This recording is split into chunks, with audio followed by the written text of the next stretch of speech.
Welcome to Talk. This is where we absolutely speak common sense and reflect the views of people around the United Kingdom. The very thing that's killing children, his words, he's not banning. As long as you pay £12.50. Sick note Britain is thriving. These things can kill. You haven't got to be a dog expert to work that out. Every afternoon here on Talk, you don't want to be going anywhere else. It's as simple, straightforward as that. Across the UK, on DAB+, on YouTube, on your mobile, and on your side. This is Talk.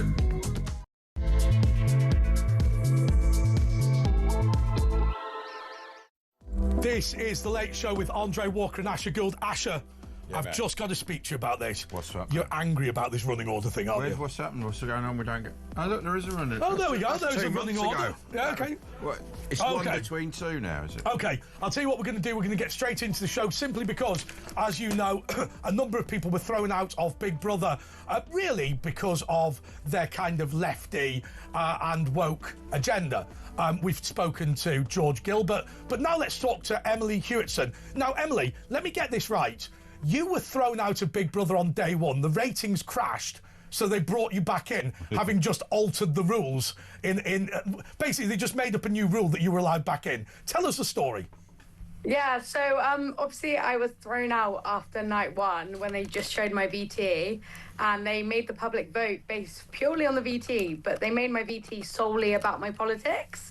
So obviously when I say that I'm going for Christmas drinks at Boris Johnson's house, it doesn't really ring too well with the public. So yeah, I got evicted on the first night, and then I got the call about 3 weeks later to say that I'm coming back in after George was kicked out. Now, look, I mean, obviously, you were not in the production meeting, so all you can do is speculate. But there is a theory here that, obviously, Big Brother is... Every TV show is fake, remember, right? And I'm not being disparaging. Not this one. I'm not being... Well, no. This is real, man. It's fake in the sense that we're not actually in your lounge, right? But... The Big Brother producers are accused of being far more manipulative than perhaps is obvious. And the suggestion was that they believed that you were going to win the vote, and then when you didn't win the vote, they had a problem and had to just make up the rule, which is housemates are eliminated every week apart from Emily, who just comes back after 3. It's like a 2-tier system in Big Brother. Look, like, for once, I'm here for a 2-tier system. No, I'm only joking. But yeah, I think it was pretty obvious that the house was getting quite dominated by a left-wing agenda. And I think once they had to kick George out, they realised that they needed some sort of contradiction. That's George Gilbert, our regular ginger. Can I ask you about George Gilbert? Because I detect, and I don't know if I'm right, I detect that Asher didn't think his language was great. I mean, probably wouldn't have thrown him out of the show, but wasn't that impressed? Wasn't that impressed when you spoke to him? But I just think it was a bit cack-handed. Do you support the eviction of or the throwing out of George? I don't think he should have been thrown out. So it's an interesting one because I wasn't in the house when he said, so I'm not actually fully over the facts. But obviously, Big Brother is about free speech, right? And the whole point is that you want people from all different views. Well, he said, I mean, I'm always of the opinion that if you start silencing certain, crowds, etc., that's when it gets more dangerous. Well, in defence of Big Brother, here's what they would say if they were sat here. What he said was, there are many greats of British history who are anti-Semitic, and therefore there must be something in it, right? Now he contends that what he meant was there must be something that has provoked them unfairly and wrongly provoked them, but it's nonetheless provoked them. What Big Brother said was it's just not legal to broadcast that, and therefore it's a problem. Yeah, I would just always say that, with any of these issues, it's important to debate it. I think it's important to have, all sides of the argument, and that's the premise of the show, right? Big Brother's all about different opinions. And I think when you start, kicking people out for certain opinions, that's always dangerous. But I think I'm very pro all kind of debate and opinions. Yeah, I mean, I've got to the be left aren't. I've got to be completely honest with you and say I think it is a worthwhile discussion to discuss why seemingly intelligent people were very hateful to a particular group, whatever group that is. I think that is a worthwhile discussion, and I think it's also worthwhile to not just ignore these issues and to face them head on. And I mean, Ash and I've discussed this many times. You know, quite often with anti-Semitism, it's a perception that the Jews are doing something rather than the reality, and that is important to debate. What's it like in the house? Yeah, it's quite intense in the house, I would definitely say. Like, you're living with the same people for, you know, however long of time. But in the end, for me, it was 4 weeks. You don't see any production, you don't see anybody else. Were they all young people? Very intense. Were they all in their 20s, or were there older people? What were they? Yeah, so there was a mix of ages when I was in there. But it was intense because also I came in later after I got evicted originally. So a lot of people in there... How did that happen? You kicked out and they... Did you ask for more... Did your agent get more money? Go, well, after this humiliation, you're going to have to up the ante. I don't have an agent, sadly, but maybe soon. But no, literally, they just gave me a call and they were like, will you come back? And I was a bit sceptical because obviously, like, I was a bit worried as, you know, a right-winger, would they use that against me? Yeah. However, because obviously what happened with George, etc. However, my experience was positive. I didn't get any warnings for my speech, which I appreciated. No. Although it has to be said, Chuck Thomas, the producer of this show, looked at the overnight ratings for Big Brother when you left, and he said they'll put her back in because of the ratings disaster. They always chuck out the people that are most, you know, get the audience, don't they? You know what I mean? They get left with the boring people. Forgive me, Emily, because I know you were in the final, but there was no clear front runner, was there? Who actually won and what happened? Yeah, so Richard won, who was kind of the more older kind of person. So yeah, in the end, there wasn't really that many political people in the final. There was a guy that was very anti, you know, the farmer inheritance tax. He was a good friend of mine. He spoke really great on those issues. But yeah, kind of the top two weren't political at all. And then I think kind of the vote split amongst the rest. So the other thing is that's always troubled me about Big Brother. I mean, what do you do all day? And I know that sounds like a silly question, but are you just literally sat around chatting? No, it's a great question because honestly, like, in the first 2 weeks, it's great because you've got so much to learn about each other. But soon you learn about, you know, their ex-wife from however many years ago. Like, you really start to know people's, like, full life stories. But then we get so bored that you start doing, like, Snog, Marry, Avoid with Richard, who's a music teacher. And you start saying Snog, Marry, Avoid, saxophone, trumpet, guitar. That's how bored you get. You know what I mean? Didn't I bump into you in the queue at Wembley about the... Villa Crystal Palais, yeah. I know. You're a Villa fan. Yeah, I remember we bumped into each other outside. Yeah, it was a sad day. Yeah, I know. Very sad. We're gonna sad result. We're gonna bring Caroline Monk in just in a second, who was also on Big Brother, and I met her at James Whale's funeral. She's been around here for a long time. You were in a slightly odd position because if you come into the Big Brother house 3 weeks in, you have a level of knowledge of the other contestants that they don't have of themselves. How does that work? Yeah, it was really interesting because a lot of them were asking me questions about, like, the outside world. And I was telling them answers. And then when I gave them answers, they were like, can't believe you're telling me about the outside world. So it was a very tricky thing to kind of navigate. But one thing I would just like to say, as Caroline's coming on, is I think she got quite, like, a villain edit. But if you were in the house, there was a reason that not many people ever nominated her because they had a soft spot for her because she's a lovely, lovely She's also person. very dangerous. But she'll get you afterwards. But it does just show that, like, the edit can be crazy because I know that she's got a very negative. But whenever I've been out with Caroline, she fell over and hurt herself quite badly. Actually, I think there's a really interesting question here. So you have watched what's in the diary room. Could you not just have made a load of stuff up? Like, the nicest person who was going to win, just go, well, he's a real nightmare in the diary room, isn't he? He's been slagging these people off. You could have said anything, couldn't you? Yeah, no, exactly, and that's why you just have to be very careful and very, like, knowledgeable. So, yeah, it's just crazy because if you ask anyone that was actually living in the house nowadays, they would love Caroline. She was great. She had such a vulnerable side. So I think sure, I get all that, but is it against the rules to just make up a load of old rubbish? Yeah, I think it wouldn't be aired. Well, that could be a strategy, though. You know, exactly. you're allowed to have a strategy. Yeah, so what you do is you go into the Big Brother house, you see who the front runner is, and just wreck their reputation by lying about what happened. I mean, in the that's day. what lefties do their whole lives. I do agree, but like also like I came in halfway through, right, and the front runner at the time was probably Jenny. Right.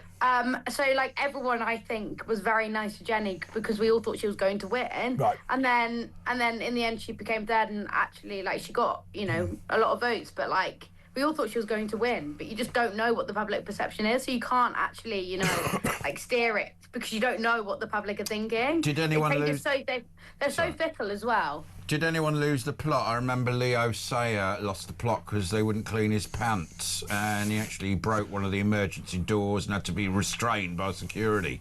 Was there any of that? Ask Caroline about breaking an emergency door. That's all I'll say. Well, she's ready. Let's ask her that. Caroline, Yes, mate, here Caroline. she is. How are you, Caroline? I'm very good. How are you? Yeah, man, we're all right. So what happened to you? You had a Leo Sayer moment, did you? They wouldn't wash your pants?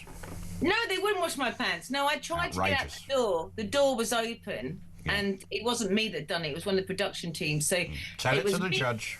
Well, Richard said to me, "Oh, someone's opened that door," knowing that I would go and open it. So I tried to open it, and I'm just going to fall off my chair.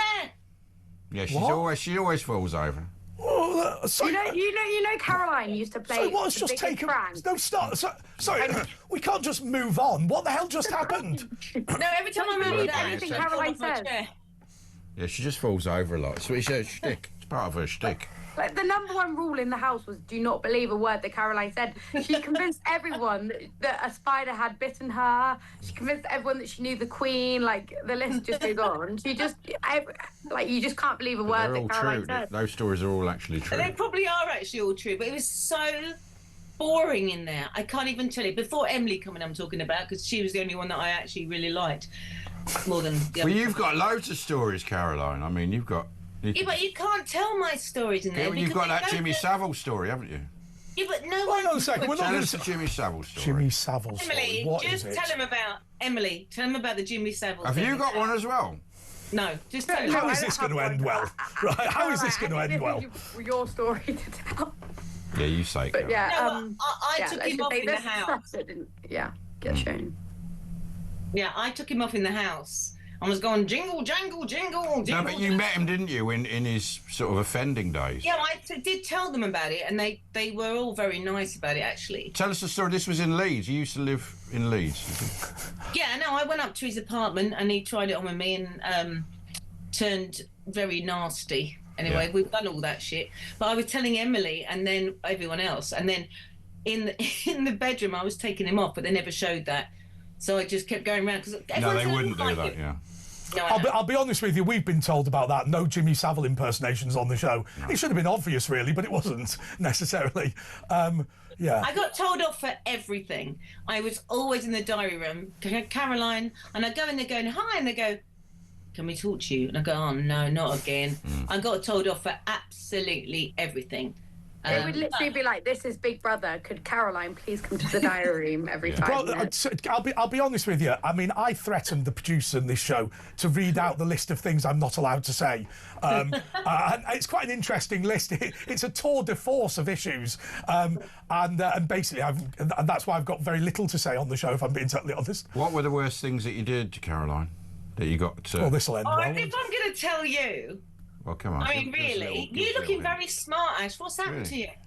Just Well, girlfriend or something. change my image. Did anybody? Change my Did image. anybody? You've got a girlfriend. Did anybody do a filthy shit and leave it? Oh. No. Sorry? Did anyone go to the toilet and destroy the place? Like, No. did anyone do anything unacceptable? Right? No. No, Everyone but has to there was do a lot that. of there was a lot of self-tanning going on in there. That's less And, interesting. Is that a euphemism? No, but Jenny put so much self-tan on that I told everyone that she had an accident in the bathroom. They all believed me because it was splattered all over the walls, everywhere. I mean, they were a dirty bunch. Maybe she did have an accident. Well, she Anyway, might have we done. shouldn't linger on that. What was the highlight of the house for each year? Getting out. Yeah. Yeah, to be fair, like I had some lovely moments in there when I got my letter from home and all of that stuff. But Caroline did give me a lot of funny moments. Like, can I be honest with you, the two of you? It just sounds like it was a bit rubbish. Nah, it wasn't rubbish. It wasn't rubbish. You've not exactly got loads of sparkling anecdotes, have you? Like, you just sat there with people who were boring. And that, we did have a good time. Yeah, we had a good time, but like we were definitely outnumbered as kind of like more conservative thinking types, weren't we? My thing that ruined me was I mentioned Nigel Farage and going to James Whale's funeral, and that's all I said. And from that second I mentioned him, I was completely blacklisted in there. You would be. I mean, that's what happens in that business. I mean, it's not just the people that live in the house with you, all the producers, the people that they will then hate you after that and try and edit you into a bad light. Yeah, and I just said he was a nice guy, and I got in the car with him, we had a laugh. That's all I said. I never said I voted for him, I never said anything. That's enough for them to hate you. I know, which is so sad. Yeah. I was quite lucky, really. When I came in, some of the housemates were like, "Look, we know you like Nigel. Let's just not talk about him." I mean, I still did. Here's the bizarre thing. If you'd met Mao Zedong, they'd probably be quite interested. Yeah. You know, the reality is, Nigel Farage is likely to become the next Prime Minister. Well, OK, it's possible they'll be the next Prime Minister. You know, it is not true to say that he is toxic and everyone hates him. It simply isn't true. Yeah, but if you watch these channels... They were just sheep that listened to their parents. Mm-hmm. I mean, they were just very young children, and they just, I know they were sprouting off what they hear from home. They didn't have time. Well, it's social media now, isn't it? That's where they get it. And also, I would just say that, like, a lot of the Big Brother audience isn't representative of wider society. Sure. It's a very left-wing audience. Like, I don't think people realise that it's not just, you know, I'm a celebrity audience. It's like a very particular kind of person that watches Big Brother, and they're left-wing. I've got to be honest with you. I'm very troubled by this. The whole Nigel Farage is like Hitler, because what has happened, it seems to me, and you can disagree with me if you want, instead of vilifying or smearing somebody like Nigel Farage, what you're actually doing is making Hitler sound like he's not as bad as he was, right? Because effectively, if you say Nigel Farage and Hitler are the same and people like Nigel Farage, then actually that improves the reputation of Hitler.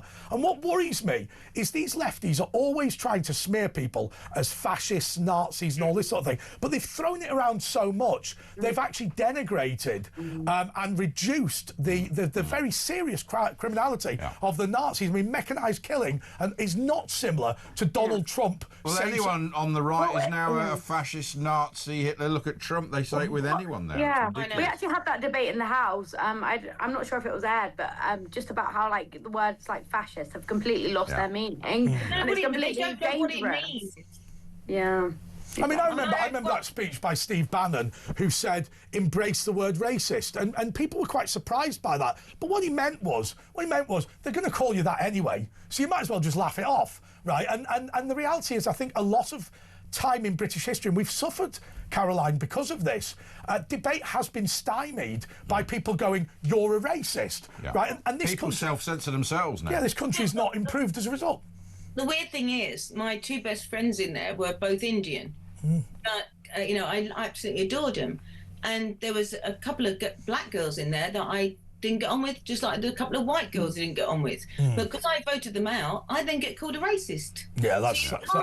It's mental what's going on. I haven't got a racist bone in my body. It doesn't work now, does it? They've used it so much, it sort of has lost its meaning. I'm a bully now, and I've just heard from Richard, who won's brother. Oh my God, I've just done a podcast with Richard, and he's singing your praises. Wants me to do one with him. No, there's no bullying that went on in there at all. But as soon as you do a bit of banter, you're called a bully. I think actually, I always worry about the allegation of bullying because now, look, this is not true of every case, but it seems to me that calling people a bully is in of itself bullying. So what happens is you end up having an argument at work where you're completely in the wrong, and your defence is my boss bullied me. What's that mean? He threatened you. He said no to something. That's all. He just said. But I've been called so much. I mean, I can't even tell you. I mean, it's now gone off because Celebrity Get Me Out of is on. They're all going to go on to them now. There's a lot of people that do this sort of stuff.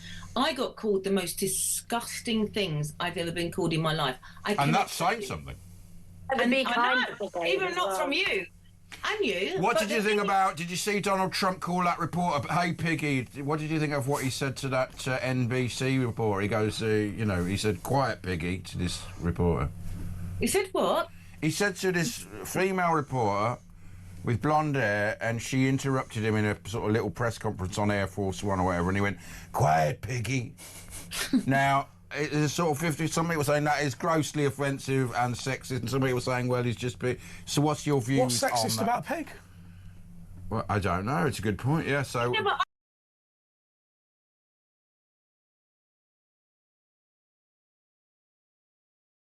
and we had this banter, and he loved was he it. Welsh?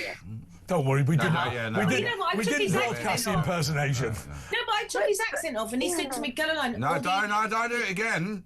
No, he said, Caroline, all the Indians love it. That's better. Right. Please Right. take my Okay, the accent Indians off. that watch But this show also- don't, so let's not do it.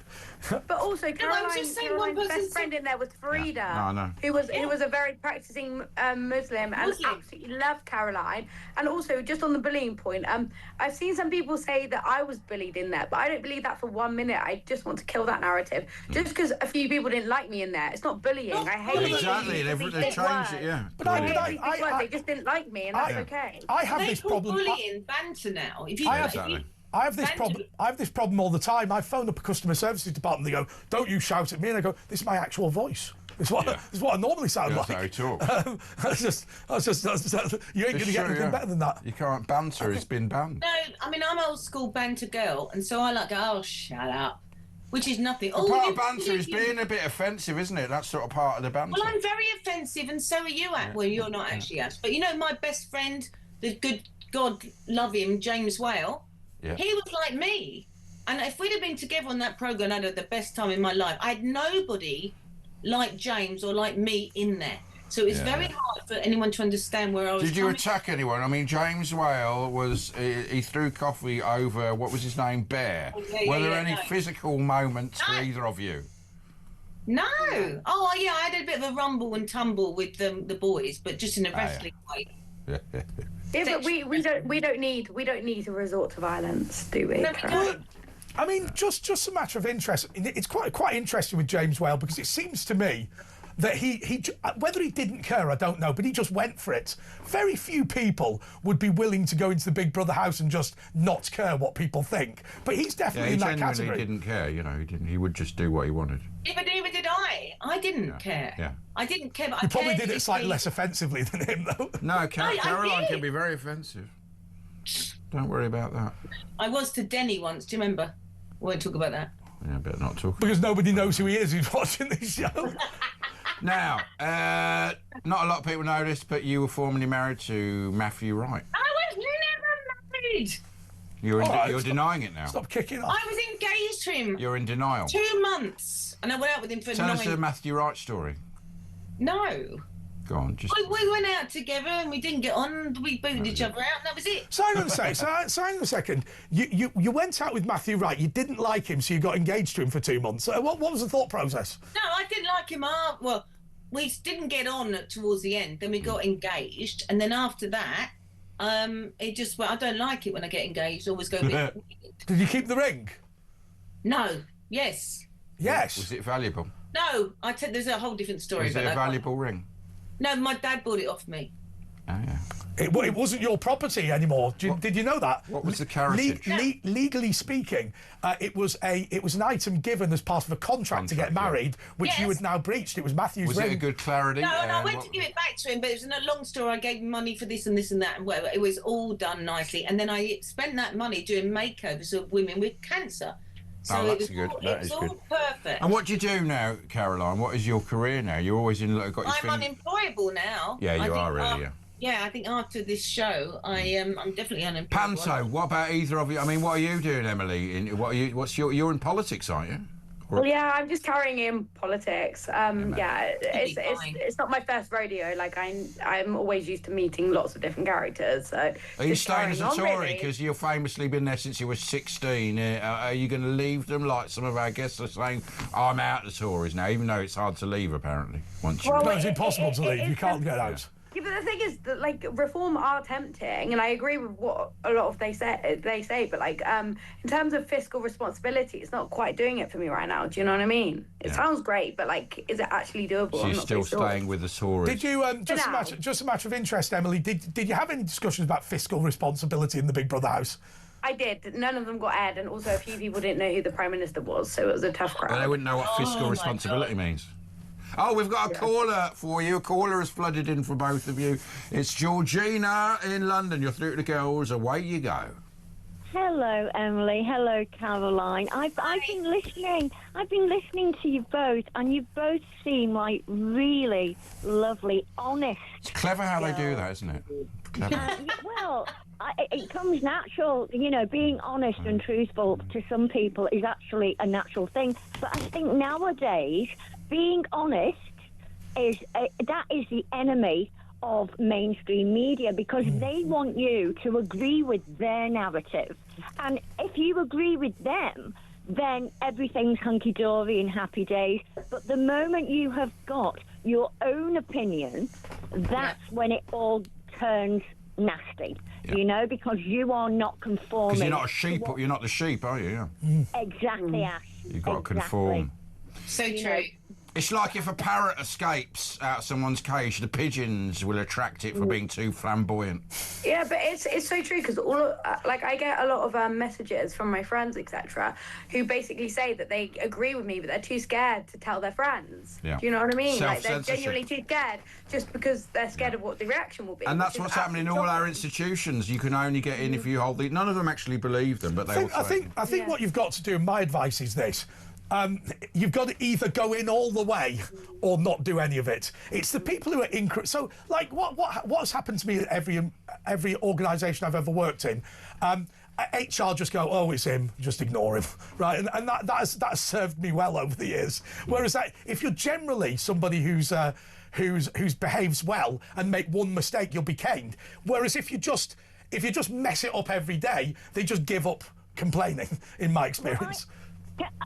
Andre, I really do think that you have got a classic case of truth Tourette's, because I've actually seen you giving interviews and what have you, and you're not intimidated by people. And whatever you're thinking, no matter who I've seen you interview or talk to, you just say it how it is. And there's not many people who've actually got the gonads to do that nowadays, because it's true though, Ash, isn't it? I mean, a lot of people like to have their egos massaged, but it's lovely to have.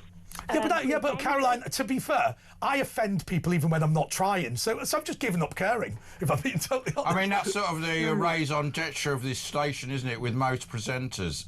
That is the sort of characteristic, isn't it, of this station? I had a lovely quote said to me, if you stay in trouble, you'll never be in trouble. Yeah. No, I'll tell you, the advice I'm going to give to everyone is this. Though, is it? I mean, you'll be in trouble all the time. The advice I give to everyone is this, right? In your company, right, what you've got to do is when they threaten you with the diversity training day, threaten to turn up. Right, that's what I do, and they go, "Oh, we're not having him. We're not having him. He can't come." And I've always got away with it on that basis. Hey, look, Jackie's flooded in as well with a call. Thanks, Georgina. Jackie, you're through to the ladies. Away you go. Your question. Hi, you're nearby. You're in Hertfordshire, near the studios. Yeah, I am, absolutely, yeah.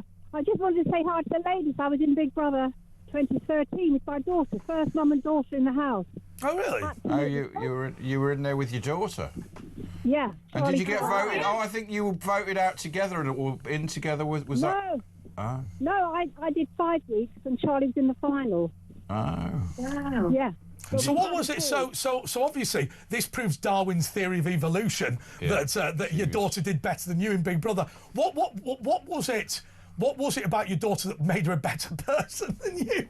Well, you brought her up well, didn't you? You learnt from your own mistakes and honed her. Yeah. Was this when it was on Channel 4 or Channel 5? This is Channel 5. Right, okay. Can I ask, were you ever kind of told off for your speech or anything like that?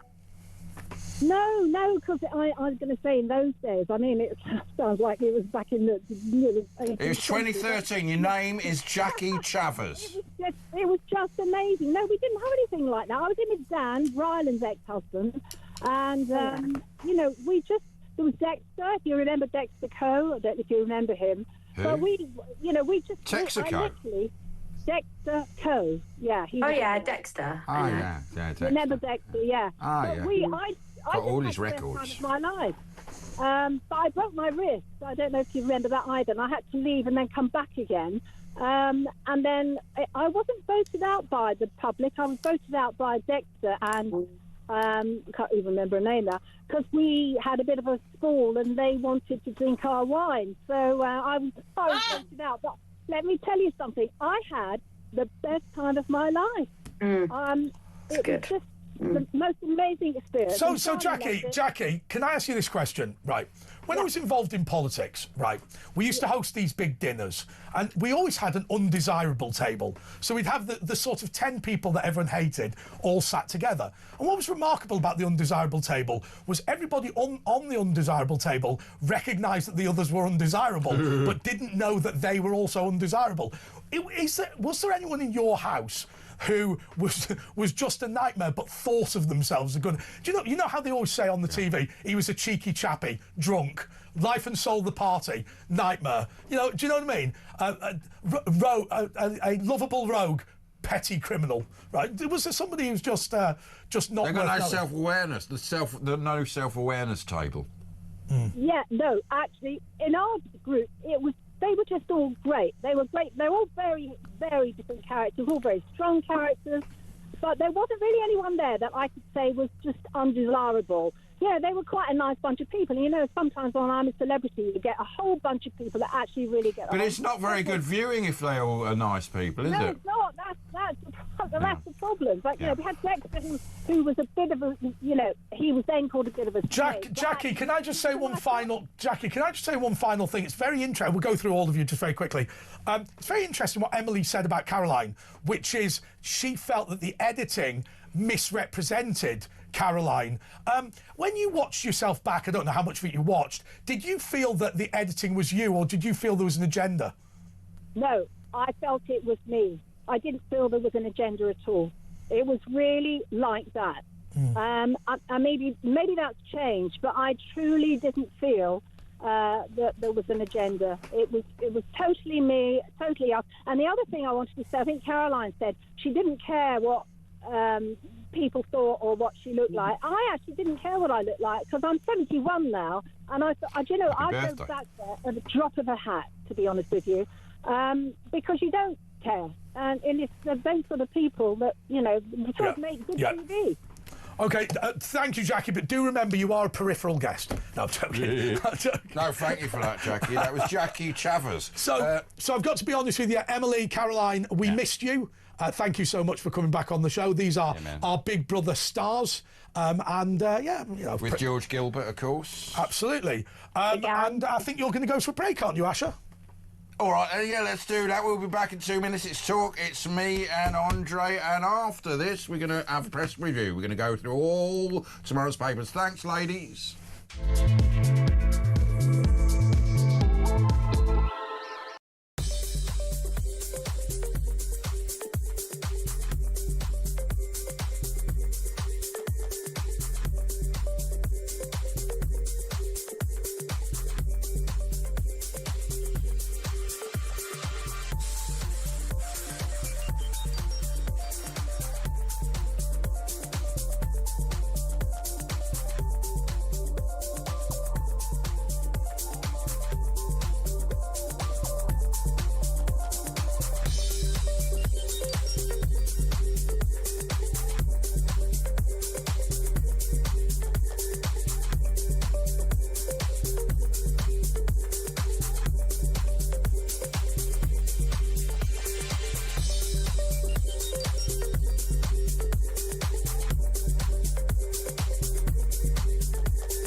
Across the UK. On DAB+. On YouTube. On your mobile. And on your side. This is Talk. Yes, this is Talk. This is a press preview with Andre Walker, Asher Gould and Alex Dyke. I just want to go to the Times. Former BBC presenter.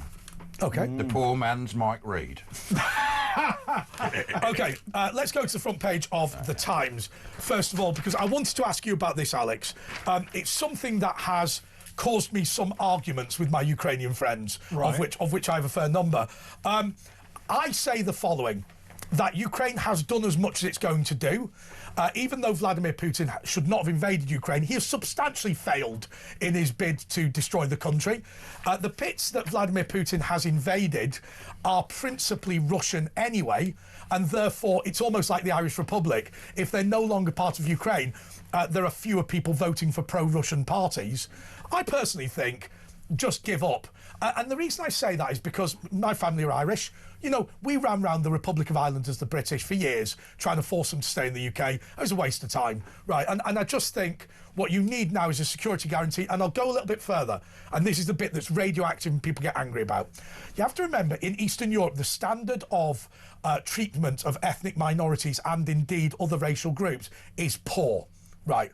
If the Ukrainians invade Crimea with its majority Russian population, it is by no means clear that they would behave appropriately. So I say, let's just give Russia the bits it's got and move on.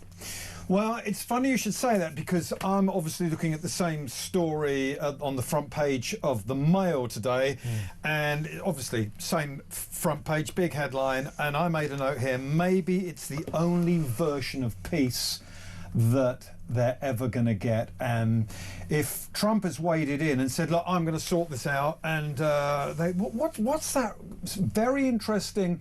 There's a saying where you have to leave your enemy a bridge to retreat on to save the humiliation.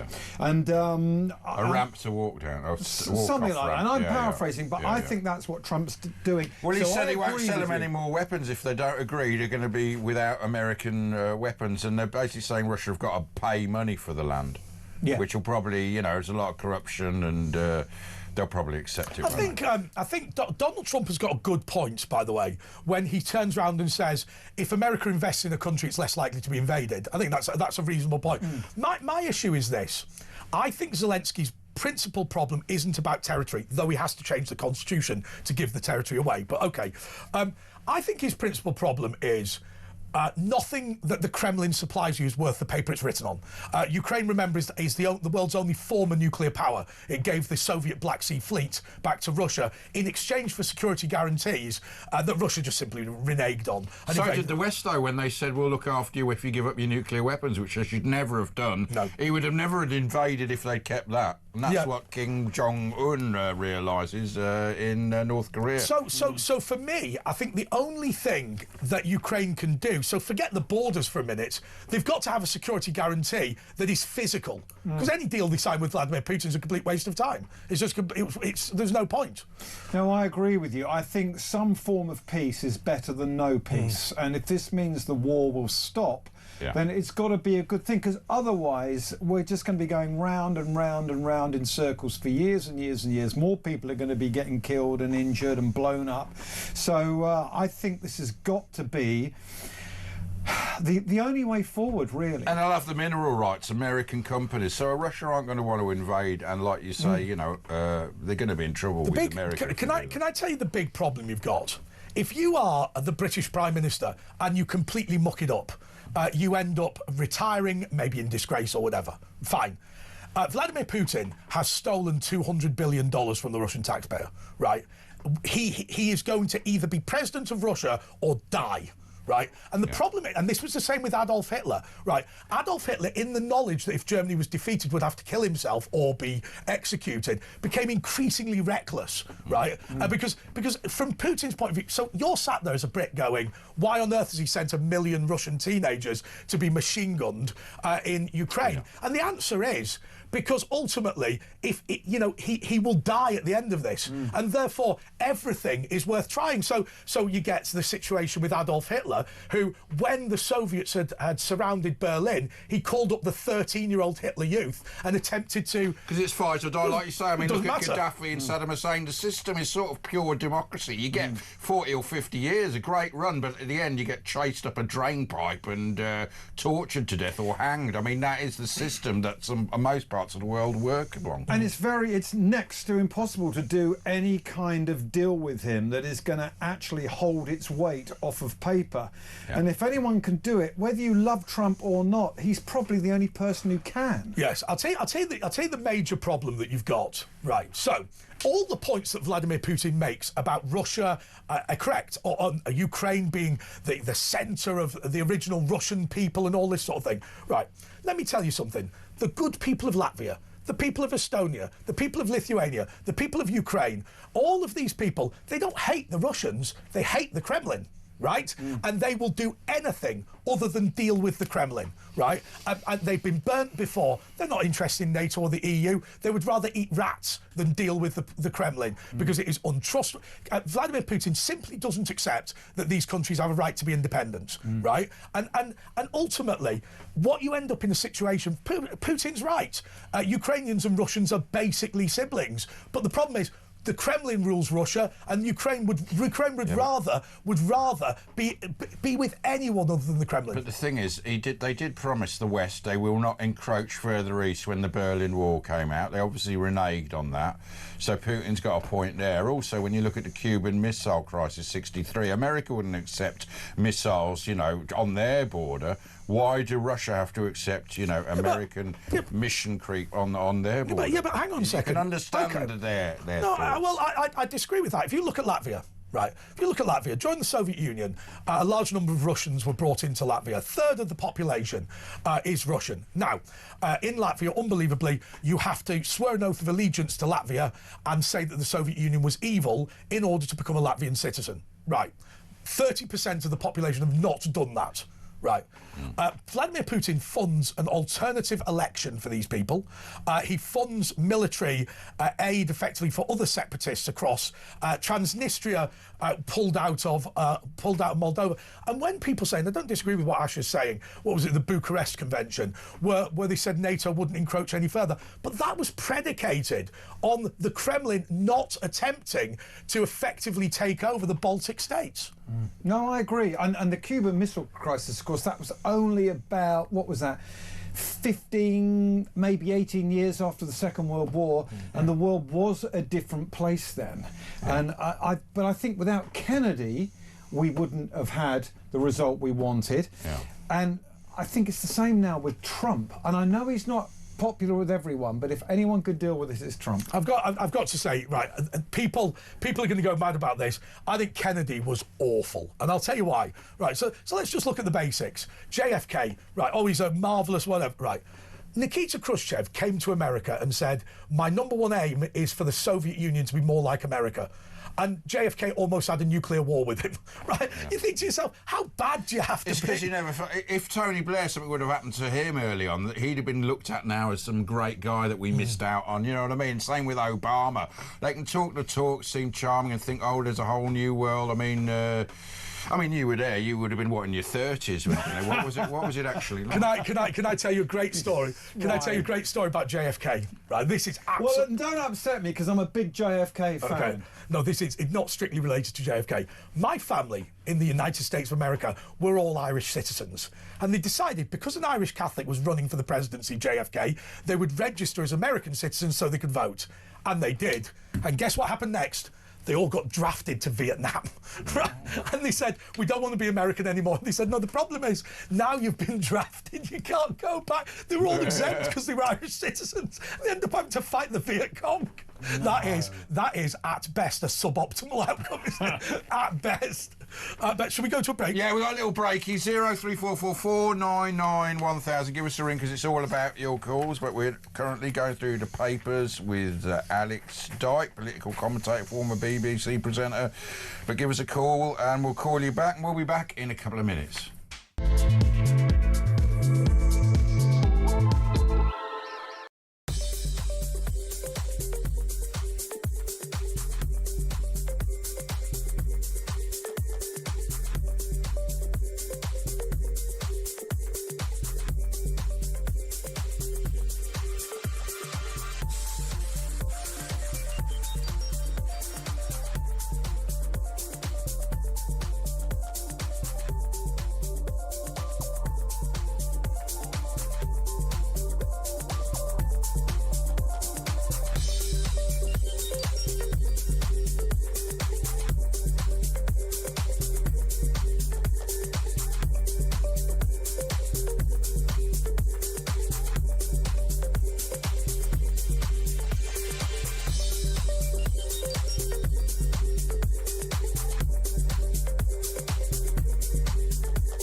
Across the UK. On DAB+. On YouTube. On your mobile. And on your side. This is Talk. Yeah. Okay, I'll tell that little story. So when Princess... Well, this we talked during the break, obviously, don't move anywhere. When Princess Diana died, you will remember that William and Harry walked behind the coffin and that Earl Spence was deeply unhappy with that, but the Duke of Edinburgh had insisted on it. I got told the reason is the Duke of Edinburgh was worried that Charles would get pelted by the crowd, and that wouldn't happen if William and Harry were there. That's interesting, isn't it? It's an interesting story. I'm sure it's true, actually. I've got no proof, but here is a press preview, and with Alex Dyke, Andre Walker and Asher Gould. I've got to be honest with you, I think this guy's really let Nigel Farage down. He is the leader of, or ex-leader of Reform in Wales. He is Nathan Gill. What? He got 10 years? Yeah, Russian spies, wasn't it? It was something to do with the... was it Russia? He was taking money off Russian spies. What he was doing, he was bigging Russia up to the British media. This is what he was doing. And he got 40 grand, right? So now he's been in prison for 10 years, so like 4 grand a year. You've got to ask yourself, was it worth it? I'm starting to get quite worried about this, and I'll tell you why. Because it's very clear that espionage has changed, and it's moved into, if you like, the private sector. So what happens is people get contacted from lobbying or PR companies, and they say, would you write a report about the state of the British military or whatever? And they don't realise that they're working for the Chinese state. I think we're going to have to be much more... We're going to have to be much better at this. We really are. Yeah, I just couldn't really see the point in this, personally. I mean, such a promising career. He obviously thought there was no way he was going to get caught. Yeah. But for 40 grand, it doesn't He's ruined it, yeah. But he may not, 10 years in prison. he may not have realised, right? So if you think about it, he gets told, we are a lobbying campaign. We want to make this point about Russia. He doesn't realise that he's being paid by the Kremlin, and so he's failed to declare it because he's a bit of a crook. But I worry about a lot of these people, about the fact that they don't realise that they're now in the intelligence community. Anyway, look, they're shouting at us. We've got to take a break and we'll be right back in a jiffy.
across the UK, on DAB+,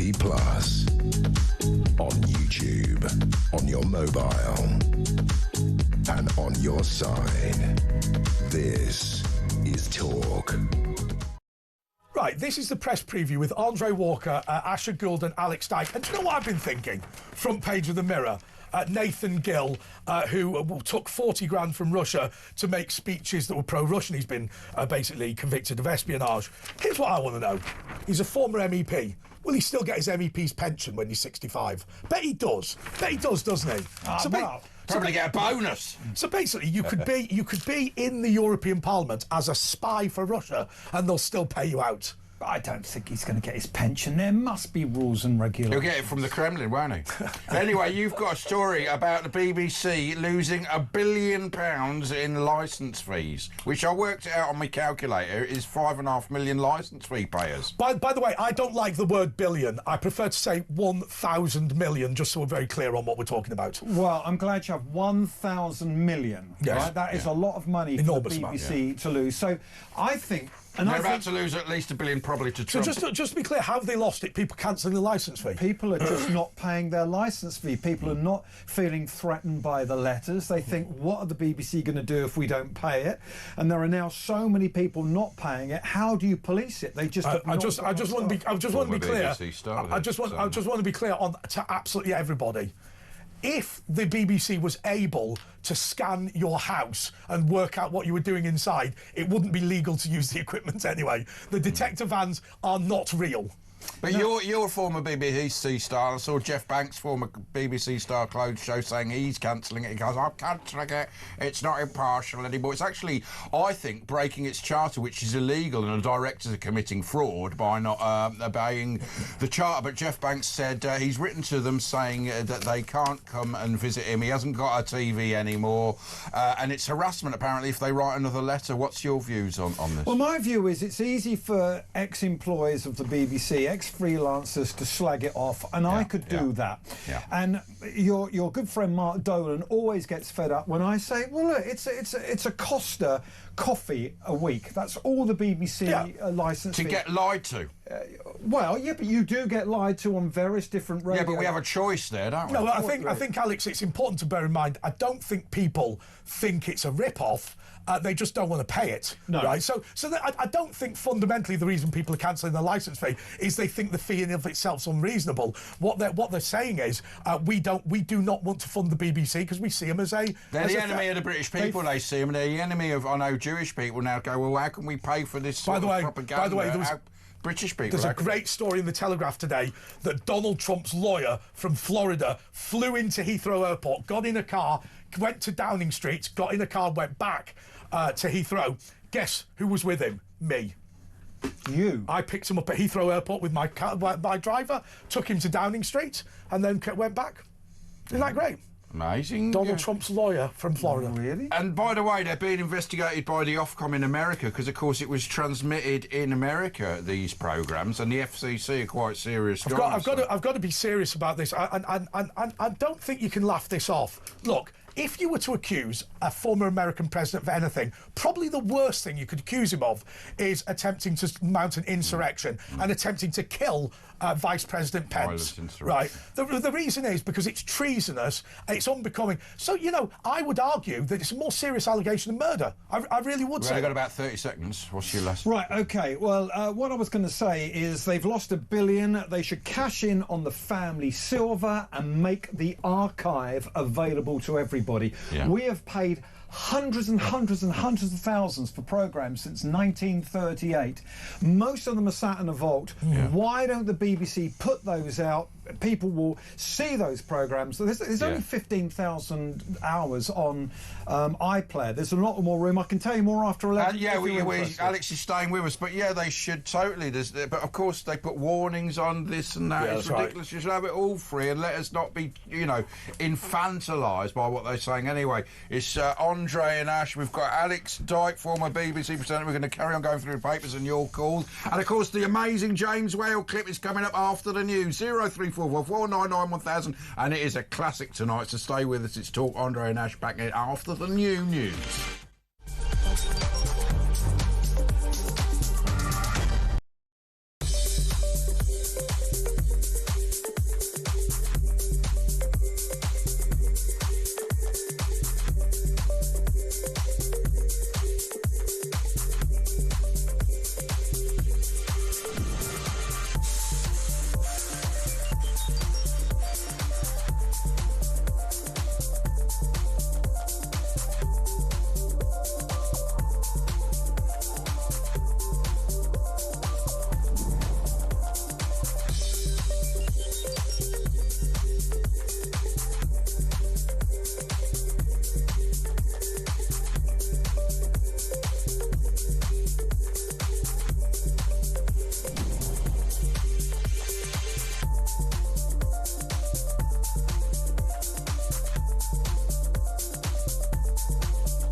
across the UK. On DAB+, on YouTube, on your mobile, and on your side. This is Talk.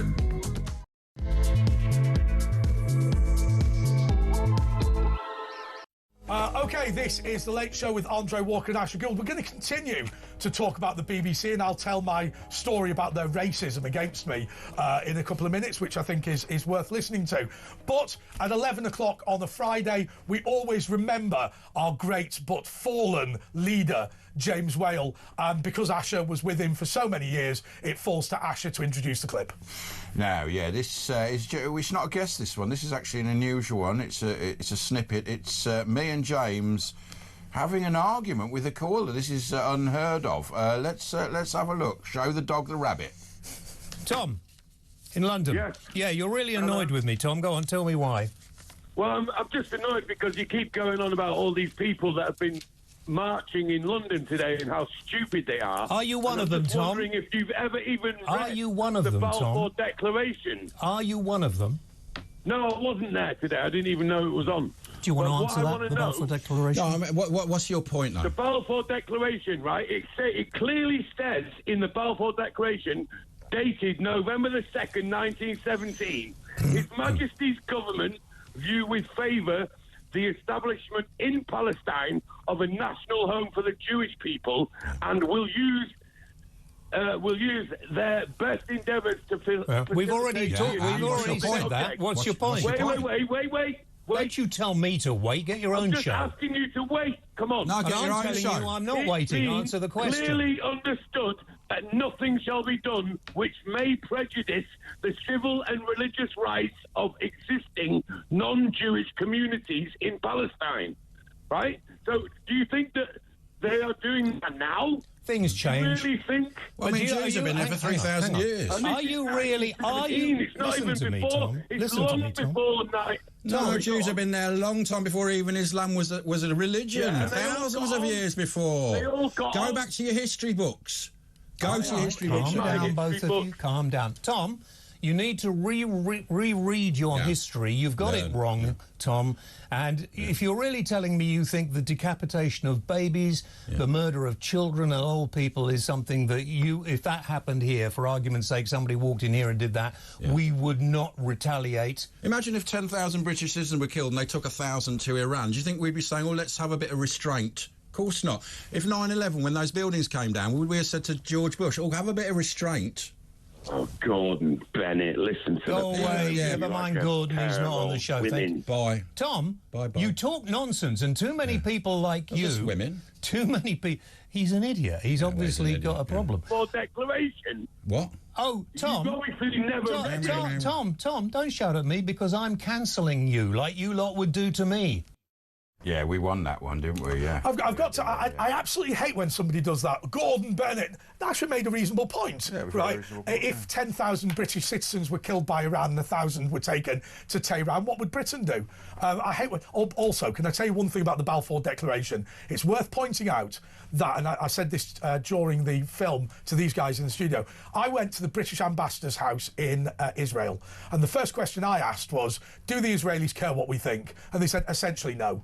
The reality is, our ally in the Middle East is Jordan, and you know, okay, we have a diplomatic relationship with the Israelis, and we have some leverage through the Americans. Fundamentally, A, the Balfour Declaration was in 1917, and B, Israel don't give a toss what we think. But they also won't give a toss. You know, when Biden was saying things, you know, they do have to not give a toss for their own defence. Anyway, let's get back to I was going to tell you, BBC. I mean, there's the Martin Bashir story that's coming out. Can I tell you my BBC story? You can tell me your BBC story, but I do want to tell you how I can save the BBC. But do your story first. Okay. It's your show. So I was a contributor in the BBC probably from about the age of 16. The Conservative Party collapsed in 1995, and they wanted a young voter. So literally could only find me, who was voting Conservative in 1997. It was a lonely world. So over the years, the BBC became increasingly racist and openly racist. And what they would do is they'd phone me up, and I remember Newsnight did this during the leaders' the Conservative leadership election when I think Michael Portillo was up against Ian Duncan-Smith and Ken Clarke. And they phoned me up and they said, "Hello, Andre, we think that you're absolutely brilliant and we'd love you to come on our show, but you're not black." And they said, "Can you find somebody as good as you who is black?" So not only did they phone me up to racially discriminate against me, they asked me to assist them in racially discriminating. And they basically said, "We're really struggling, we can't find anyone as good as you who's black." So basically, they were actually saying, we are going to discriminate against you. We are going to get somebody with less talent on the grounds they were. Now, say this paid 200 quid to go on, but the BBC used to phone me all the time saying, "Hello, Andre, we really like the point that you made, but we need an Asian." There you go. I used to think to myself, you're phoning me up to tell me that you're being racist again. Can you imagine phoning someone up and going, "Oh, I'm sorry, we need a white person"? But they're delusional, aren't they? I mean, with Trump, he was going to sue them. They think an apology is enough because they're the BBC, whereas a commercial organisation would have to pay out, and I think they're probably going to have to pay out. Yeah, they're not going to pay out $1 billion, though, are they? Well, it could be up to $5 billion. In an American court, there's no limits like here. That's why they've done it. Can I tell you, it's harder to win, but there's no limit. Their cash reserves are under 400 million. The BBC, they're about 377 million, I think. But here's what's going to happen. Every single news outlet, including this one, has insurers underwriting all of this.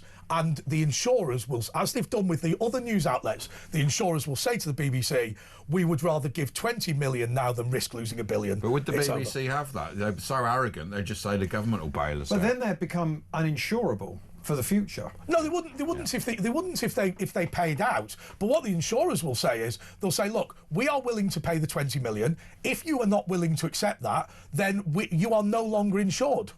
Well, won't they? Well, so what will happen is they're all going to play Bertie Big whatevers, like they all do, but then the insurers will come in and say, "We are settling," and that will be the end. They've tried to say it's a mistake now, that edit with the Trump, when it obviously wasn't. Tell you something. Well, they made the same mistake twice then, didn't they? Somebody made this point, and I forget who it was. They said, "But the mistake is always Farage. It's always Trump. It's always the Brexiteers. It's always, it's never.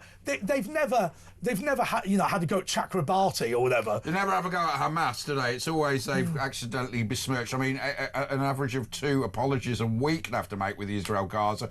It's always falls on the trans side, and everything is. There's never a mistake on the other side, which proves it's not real. Now, Alex, you are an expert on the BBC. You worked there for many years, and you've got some solutions to some of the problems. Because I think most people do not want the BBC to disappear. They would like it to go back to what it was good at in those days. Shouldn't they have someone like you, an actual journalist, leading the BBC? Well, I am actually not a journalist. Well, presenter, journalist, someone about output. You're an output I said on this channel last weekend that I honestly think the man who would stand a very good chance of getting the job in a funny sort of way, and the man who would definitely do a good job is Jeremy Clarkson. He's a broadcaster. He knows how the BBC works. Top Gear was finished until he took it over. It was really, really burnt out and had no viewers. He knows how to deal with the staff when they didn't give him the steak. Yeah. Physical punishment. Yeah. What about Trevor Phillips? He's been mooted. I think he'd be good. He's quite honest. You see him on Sky and that, and you think, well, they didn't like what, Maybe, but I think what I was trying to say before the news was the BBC has this fabulous archive. There's only 15,000 hours of BBC content on iPlayer. Yeah. And if the BBC gave us the family gave it us, we own it, don't we? Exactly. We've paid for it and they're hanging on to it. You think of all the great dramas and comedies and documentaries and educational stuff and sport. Yeah, but how much would it cost them? Because the old contracts with the royalties, I know the Dad's Army, I know it's not like that now, but I know people from Dad's Army, even their families are still getting big payouts. So with these old 40, 30-year-old contracts, would there be a problem there would be some programmes that would be very, very hard to show again because of licensing. But you imagine you're a child. All the old Nationwide, all the old newsreels. Yeah, well, we were talking in the break, weren't we, about how great the BBC archive is on YouTube. Amazing, yeah. And it really is worth a watch because they get these little vignettes, if you like, of old programmes. Like little reports from Nationwide, like 8 minutes long about a cheesemaker. I watched a brilliant documentary at the BBC. where they were lamenting the fact that British tastes were changing in the pub, and that at Christmas people were not drinking mulled cider anymore because the French had introduced mulled wine, and there appeared to be some sort of moral breakdown about the fact that mulled cider has been got rid of. Well, I love all stuff like that because it's educational. It's a peephole into the world that we once lived in, and I think that's what people of a certain age would like to see again. Well, and even young people. I mean, it's actually better quality television than they make now, and. Why has the quality dropped? I mean, it's dropped in every, you know, in politics, in teachers, in the policing, in the BBC. What the quality of people who work there has dropped. What is the reason for all that? Well, I think there's a lack of pride in Britain at the moment. People feel that they are banging their heads against and the wall. There's no responsibility. No one ever gets fired. You've got a job for life, pretty much, haven't you? Yeah, people have moved sideways, aren't they?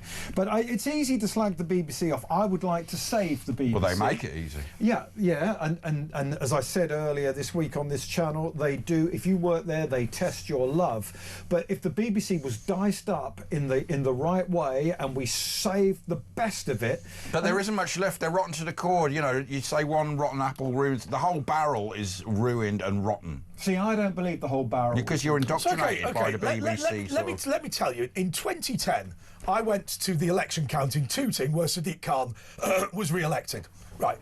Because it was a Conservative target and Sadiq was in real trouble, they had the BBC there. Right. So I needed to do an interview with Martha Carney. So I walked up to the BBC guy and I went, "Hello, I've got to do an interview for Martha Carney." And he said, "What's your name?" And I said, "Andre Walker." He went, "Oh no, it's that guy." I went, "Well, aren't you Martha Carney's producer?" He went, "I'm Martha Carney's producer for Radio 4. And then I went to the next bloke. I went, I'm here to do an interview with Martha Carney. What's your name? Andre. "Oh no, I'm Martha Carney's producer for BBC One." And there was three literally doing exactly the same thing. Yeah, oh yeah, that's very, very common. But that actually ruins things because when you have less lines of communication, you have a better teamwork. I mean, when I worked with Whale for a few years, it was just me and him doing it, and because of that, you don't get miscommunications. So it actually causes mistakes having too many people. They have a producer for each story. You know, yeah, I know. But there's lots of the BBC that is worth saving, and I'm passionate about local radio, and I'm passionate about the news. But I think the archive and put it on iPlayer or let other channels buy some of it. They used to allow that, but they don't. They don't want to let it go. Hang on a second, though. Yeah. Let's just ask this question. So look, I think what you've said about the BBC is a pretty common thing that people would say. But there is another argument here, which is this. Up and down the country, most local newspapers are at best struggling, right? The BBC, with its licence fee, has come in and begun launching websites with local news that are now making it even harder for local newspapers. And so you go to a town like Windsor, the Windsor Express is now half what it was, say, 10 years ago, and helpfully the BBC are now competing against it with taxpayers' money.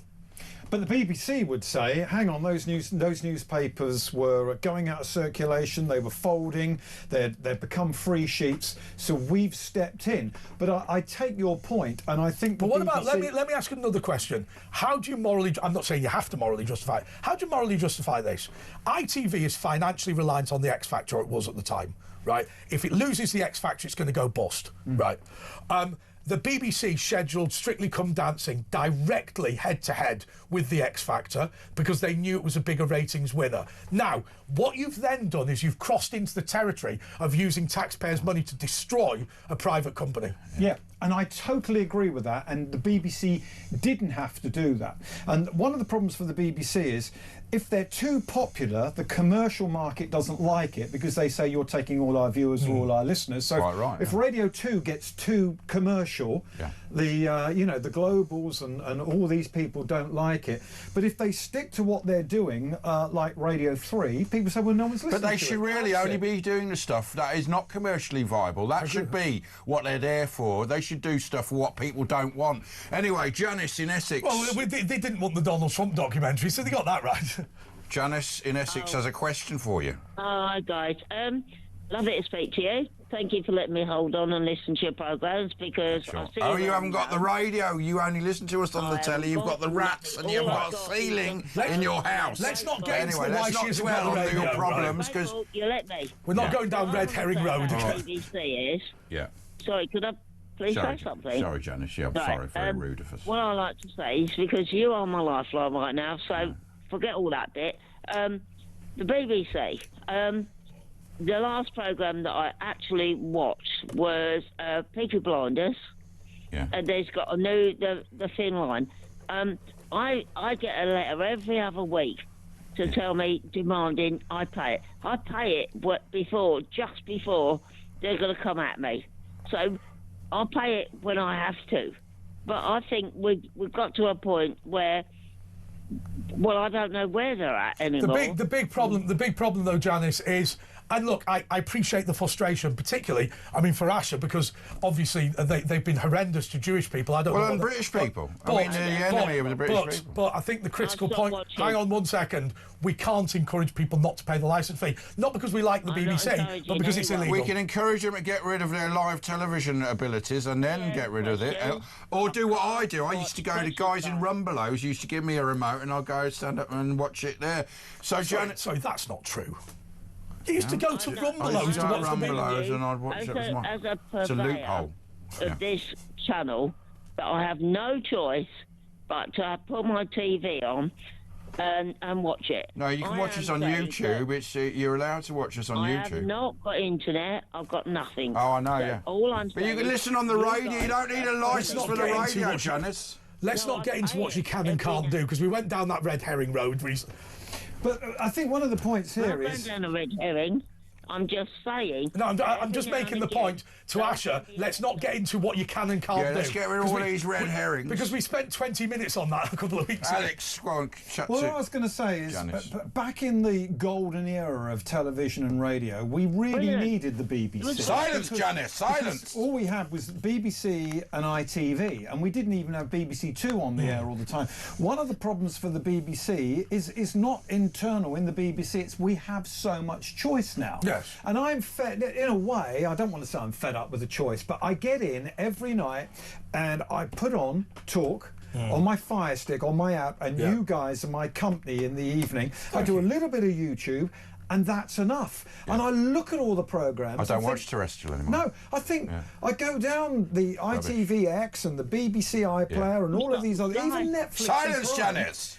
And I think, when am I ever going to have time to watch all this? There's not enough time for all of the content. Janice, it's your turn. Sorry, can I just... I'm just saying, all I do is, when I get the threatening letters, I'll pay it a bit. When I'm not paying for something that I'm not watching, I don't want to be held to ransom. Do they come round your house, Janice? Do they come over and sort of harass you? No, I'm one short of that. But I'm one short. Right, but you let it to the limit. Programs, I'm not saying that everything is bad. But Pretty much, though. There's the odd programme that's good. But look, I can't even get you guys. Peaky Blinders finished years ago. That upsets me because I have to listen to you, and I'm so grateful that you guys let me put me on the phone. Do you want us to leave you on hold so you can listen after? To listen to you. We'll leave you on hold then so you can carry on listening. Oh, thank you. I remember I was in debates about the BBC with Lembit Opik. Silence, Janice! So there was a debate with Lembit Opik, and I actually felt sorry for him. He said, well, look, the BBC licence fee allows the BBC to come up with groundbreaking comedy like The In-Betweeners. And they went, but that was on Channel 4. They haven't done any groundbreaking comedy, have they, for Haven't years? we all got a warm place in our hearts for the BBC that we grew up But that's gone, hasn't it? That's dead. All those people aren't there anymore. Yeah, I get that, but isn't there just still a nice, warm, fuzzy No, I feeling think it's for dead. the I think that's BBC? dead. I think But that's gone. hang on a second. You've just indoctrinated is by it? It's within your soul. Look, what would happen if they disappeared tomorrow? Would anybody really care? Why would they really care? Like, well, we could live without the. But you know, Australia's got a state broadcaster. America's got PBS, which is actually good quality. It's like the old the old. But yeah, ITV would take all their good shows like Strictly and all that, and you know all the commercial shows. But let's just stop you there for a second, because when you talk about these national broadcasters, many of them are funded by the Foreign Office of their countries as a projection of soft power. That's certainly true of Russia today, TRT World, and a couple of others. And so effectively, you know, these international broadcasters are largely not actually really the national broadcasters of the country, are they? They're just random people that you end up watching in a, you know, when you go to a hotel, the TV's all a bit weird, and you've got lots of Japanese news or whatever. It's that, isn't it? But you know what? Like, I mean, the BBC, how great it was in the moon landing in 1969. There was no audio, so what they did, they had Pink Floyd in playing live as this happened. I mean, you'd never get that at the BBC. And that's you know what? Innovative. They wiped all of the tapes. Yeah, every single videotape was expensive. You know, all of the stuff that James Burke did and all of that, the BBC have got nothing from the moon. My favourite thing about the BBC, somebody pointed this out to me the other day, they were chasing Tim Davie and that head of news, right, into Television Broadcasting House. Right, hello, we're from the BBC, no comment, no comment. And then they stopped at the door. Well, you had a pass, just walk in. Right?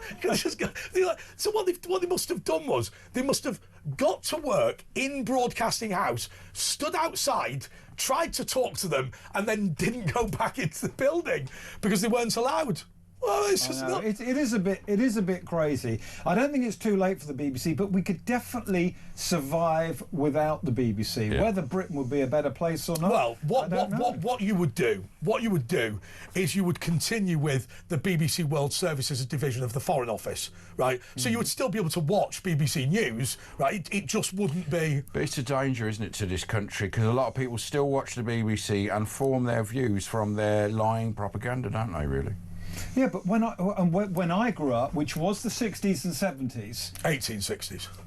People... I remember people saying, we don't watch ITV News, we watch the BBC because it's the truth. And there were BBC families. I've got, before we go to the break, I've got the best BBC story of them all. We'll save it for after the break. Tell you what, we'll take a little break. It's 03444 991,000. John, Janice. No, we've had Janice, but she's there listening because she ain't got a radio. Kevin, Jane, Cindy and Steve and you two on that number back in a couple of minutes.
Across the UK, on DAB+, on YouTube, on your mobile, and on your side. This is Talk. This is The Late Show with Andre Walker, Asher Gould and Alex Dyke. Alex, you're going to love this one. Right, so Media City was built in Oddsall in Salford, right? Unbelievably, one of the most working class parts of Salford, and you know, the running around with all these sort of olive oil flatbreads and all that sort of thing. You weren't able to buy that in Salford previously. Anyway, so Media City, the people that live there vote in the Oddsall polling district of whichever ward it is, right? So remember when you go to an election count, when the box opens, you can see which polling station it came from. Now, you can't see what every vote is, but you can roughly see, right? So, my mate was at the Brexit referendum when Media City's box came in, right? So these are the BBC staff who live at Media City. They opened the box, and of the hundreds of votes that were in there, 2 people had voted to leave the European Union. 2. Right, so that was bad enough. Later on, my mate was canvassing in Salford, and he found that where Media City was, there are 4 remaining council houses that haven't been knocked down, and they've still got the old tenants who've been there for 20, 30, 40 years. He knocks on the door, and this old couple said, "We voted to leave the European Union." So that is 2 votes. So literally nobody at the BBC. Well, there's no Northerners. They all moved from London, didn't they? Do you remember, to Manchester? Not even nobody voted to leave the European. None of them. 100% of the BBC voted Remain. I remember going to Salford a couple of times and being put in a hotel, and there'd be BBC courses and all that. And I never ever, once I got in, I never heard a northern accent. They were all people that had come up from the south to work in the hotels and the studios. Because you can't leave the complex, it's far too dangerous. Yeah. I mean, it does get fruity out there, I'll tell you. Yeah. Anyway, look, let's go. By the way, Janice, someone says, are you still there, Janice? Someone thinks you're Joe Pasquale. Well, you can call me Joe if you want. Thanks, Jane. Right, let's go to Janice. Let's go to Jane in Marbella. Hola. Yep. Hola. What's going on, Jane? What's going on? I think one has to accept the main viewers of the BBC TV are 70 to 90 61 apparently is the average age. Right, but I'm not that far off 70. Yeah. Which indicates it is a dying breed. Yeah, it does. However, there was a breakout ratings win on BBC iPlayer, which was a GCSE bite size. So apparently there is some content that's doing well. It's not the BBC TV channels though. Jane, GCSE bite size. Jane. Hello. GCSE bite size. Don't know it. I mean, hello. I have to tell you. But what's I will surprise you. The only radio programmes I listen to are Talk and Talk Sport. What do you like on Talk Sports? Else. Cundy. Do you listen to Cundy on? I love all of them. Yeah. Particularly Simon Jordan. So you basically follow all British and English media in Marbella, which is you've lived there quite a while, haven't you? Yeah, I live here permanently. Weren't you in show business or something like that before? Or? No, I was actually a fashion buyer. A fashion buyer? Mm-hmm. Interesting. Which is not far away from showbiz. It is really, isn't it? Yeah. Interesting. Yep. I'll tell you what I've got. In fact, do you remember the clothes show on BBC? Do you remember that? A company not far from you, one of the subsidiaries, which was Lewis's in Birmingham. Oh, I remember that up Corporation Street down the let's end. not get into let's talk about Lewis's in Birmingham. Oh, God. Whatever happened? It was such a magnificent store down the road from Rackham's. You go there and please do not phone in with your stories about Birmingham. Please. I remember the goods yard where you go in there.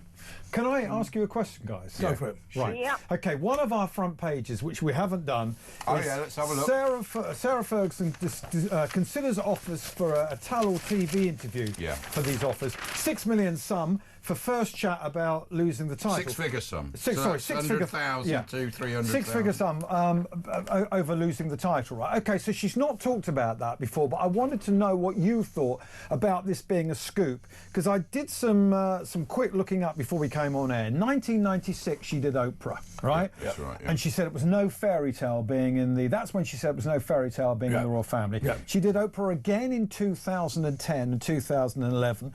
She did 60 Minutes in Australia in 2011.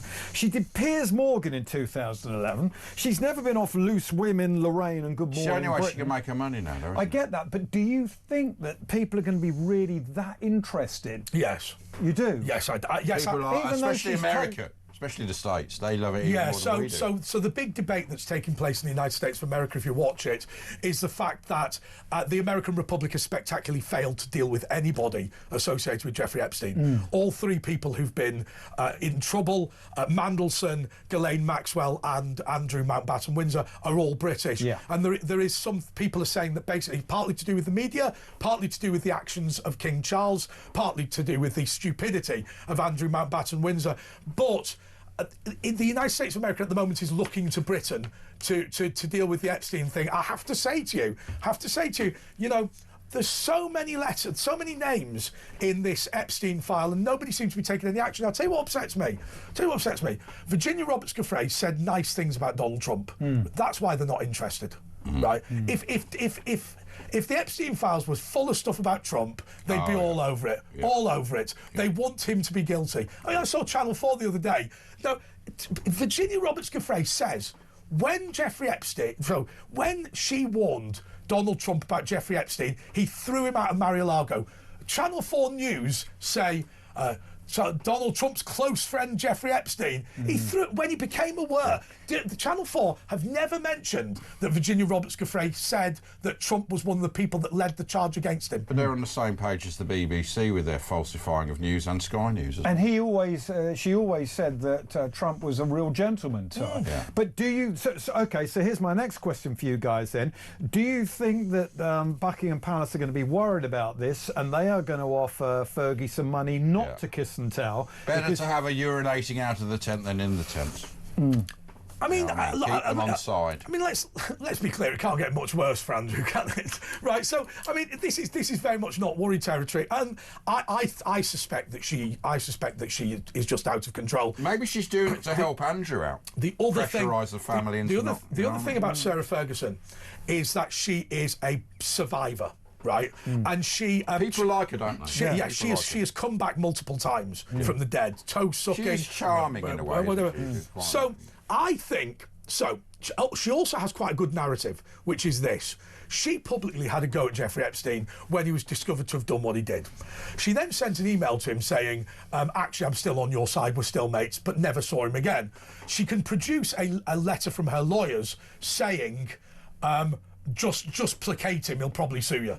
So she was only nice to him because she was trying to trick him into not suing her. So that's not bad. Also, fairly obviously, she isn't implicated in the trafficking because she's a woman, and well, I suppose Ghislaine Maxwell was implicated. But there's no suggestion that Fergie has done anything improper in that regard. So actually, you think to yourself, you know, what did she do? Met him once or twice, didn't go to his island, sent a letter, you know, having a go at him, denied it. I mean, it's not that bad. No, I just wonder if if this is going to be such a hot interview after she's done Oprah 3 times and Piers Morgan and 60 Minutes. Okay, she hasn't spoken about Andrew, but they reportedly have been very close since their divorce. Is she really going to throw him on the bus now? Well, they've lived together for a long time. They say they're very close. They had a wing of the house each and never. But maybe this is her saying, it's a sort of sideways saying, look, if I can do this, Andrew can do this if you throw him out. I think it's fair to say that Andrew is not good with interviews. Right? Can we all agree that? He thought he was, didn't he? Didn't he tell his mother? He still probably thinks he doesn't know. I think he told his mother it went rather well. Yeah, I think he did. Yeah, I think we have to return to this central point. You know, Bill Clinton in Little St James, the former Prime Minister, we don't know who that is, page after page of allegations against people, none of which has been seriously investigated in the United States of America. No names are being publicly debated. And there are people accused of far worse than Andrew Mountbatten Windsor, who have simply been completely ignored in America. Yeah. And it really is a worrying situation. Yeah. I mean, Virginia Roberts-Giffray said there were some people she didn't name in the book because she was afraid of what they'd do to her. And they continue. No, I get it. Anyway, Janice, you're still there. What do you think about all this? Yeah. Thank you. But the Sun as well, £1 for 3 months on the app, and the best of Christmas TV. Do you remember when you get the Radio Times at Christmas or the TV time at your bumper edition? Do you remember that, Janice? I am that old. We know you are. But I don't. Yeah. I'm 73. Happy birthday. I do think it's a little bit of a witch hunt on Andrew. but I do think he's now said he's not going to go over there and say anything. He's been a bit of a wuss, hasn't he? I mean, he did. I mean, he did describe. Thanks, thank you. He did describe the, let's say, abuse of a child as unbecoming behaviour. Right? It's a rape. It's not unbecoming behaviour. It's a rape. I thought the interview. People disagree with me. I thought that interview was more a guy who just would do anything for money and just didn't fundamentally give a toss.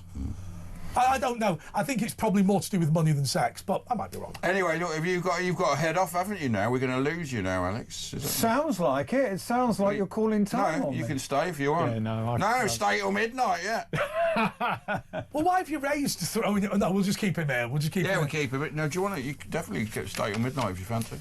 Listen, guys, I love being on the show. Right, well, let's keep him here. He's not going. We're not kicking him out. Janice, should we keep him in, Janice? Thank you. Thank you so much. That's all right. Yeah, we'll take a break. Back in 2 minutes with Alex and Janice's wisdoms.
Across the UK, on DAB+, on YouTube, on your mobile, and on your side.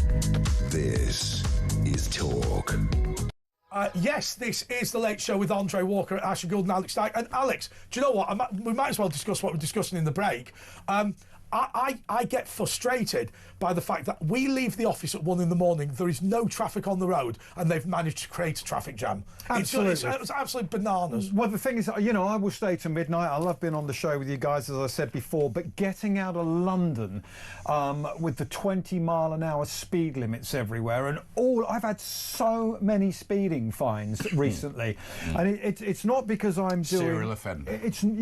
And I'm worried I'm going to lose my licence because I'm getting so many points, but it's not because I'm speeding around town. It's because there's so many roadworks up, and you're on the motorway. I'm on the M3 going back down south, and you go into this kind of temporary situation, and the speed limit keeps changing, and it's impossible to keep up with it. Do you know, it's actually, some places it's 10 miles an hour. Islington has just done it. It's in a few places, 10 miles an hour. You can run quicker than that. The problem is with this, it's this perfunctory fact, isn't it? The slower you go, the less likely you are to die. Yes, that's correct. If you travel at 0 miles an hour, ban all cars, there won't be any car deaths. But when you say if you reduce your speed, you reduce the danger. But how is that helpful? You're trying to get round places. 0 miles an hour. There was actually because they say you've got a 50% more chance of dying at 30 than 20 or something like that. But they actually did some research and they said it's not actually changed the figures at all.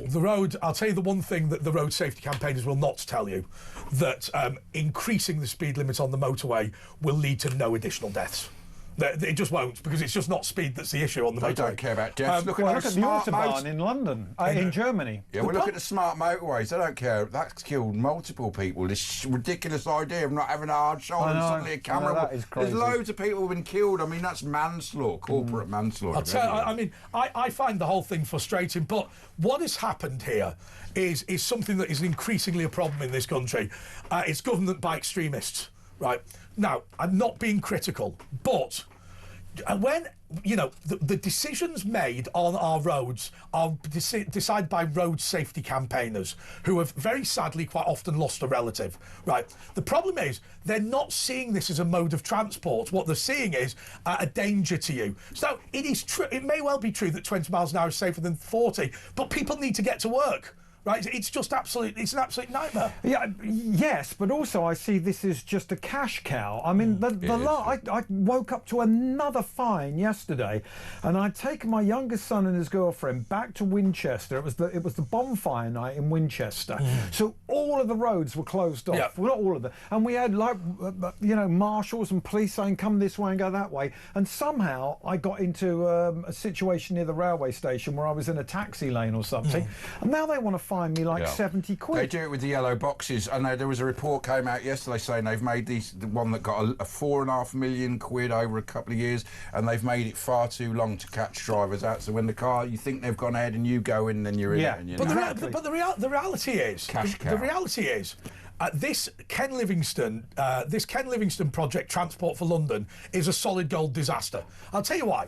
Because what you have to remember is, TfL pays for roads, but it earns money off the tube.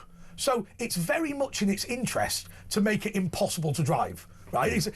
I mean, I remember when Ken Livingstone brought in the congestion charge, they had to rephase the traffic lights because they feared it might work. Right? And think about that. They said, we fear that it might actually stop the level of congestion. I remember I went to a meeting with Transport for London years ago. And by the way, I'm not being London-centric here. Everybody in every city's got the same problem, just different organisations. I remember once they said, we're going to put a bus lane on the North Circular. And my guy, who was the lead member for Transport, said, but that will bring traffic to a standstill. And the man from TfL said, but that's not the only advantage. What you mean? No advantage. It is our policy to create traffic jams. Well, do you know another? Sorry to interrupt. Another thing I've seen in lots of cities and also in lots of small towns is buses back in the day used to go into a lay-by at a bus stop. Now they've filled in all the lay-bys, so the bus just sits in the road and no one can get round it, which frustrates the drivers. And they don't care about the pollution. I mean, you look at the particulates in the tube system that's poisoning people who have to do daily journeys. Anyway, Janice... No, hang on a second. Can I just follow that up, Asher? Yeah. Just to be clear what Asher is saying there, and he's absolutely right. When TfL tell you to get out of your car and go on the tube in order to avoid pollution, you are doing exactly the opposite. Right? If the tube was a public road, it would be illegal due to the level of pollution inside it. Heavy metals. And so, and equally, New romantics. Equally, if you stop walking down the street and instead get on the tube, it's worse. If you get on the bus, it's better than getting on. I mean, it'd be cleaner. But they're still diesel buses as well. They're talking garbage. Yeah. Janice? Thank you. Right, have we got a little break here, have we? We've got a little...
across the UK. On DAB+, on YouTube, on your mobile, and on your side. This is Talk. Yes, this is Talk, and this is The Late Show with Andre Walker, Asher Gould, and Alex Dyke, who has stayed admirably in the studio to help Well, us. I like hanging around with you. And the thing about we're not going to do that. You can come work for us. We're not hanging around with you. Yeah, I'm not going to the Christmas party. I know I've not got an invite. But the thing about this show, which I like, is... Get him an invite. Well, thank you very much. Oh, he's blacklisted. Give him a second series. Right, let's just... Sorry, we're not going to the gallery. Right, that person will come anyway. Right, right. I will tell you, the reason I'm not going to the News UK Christmas party is because when that man turns up... You're like the Pied Piper, you bring everyone with you. When that man turns up, I will receive the blame. Now, let's just remind ourselves, we won't say who this was, but there was somebody who was not invited to James Whale's funeral, and not only did he come, he got in the official car with the widow. No, he was good company. That is a disgrace. No, he wasn't with the widow, he was with me. So they went, where's James Whale Jr.? And they went, don't know. He went, don't worry, I'll get in the car.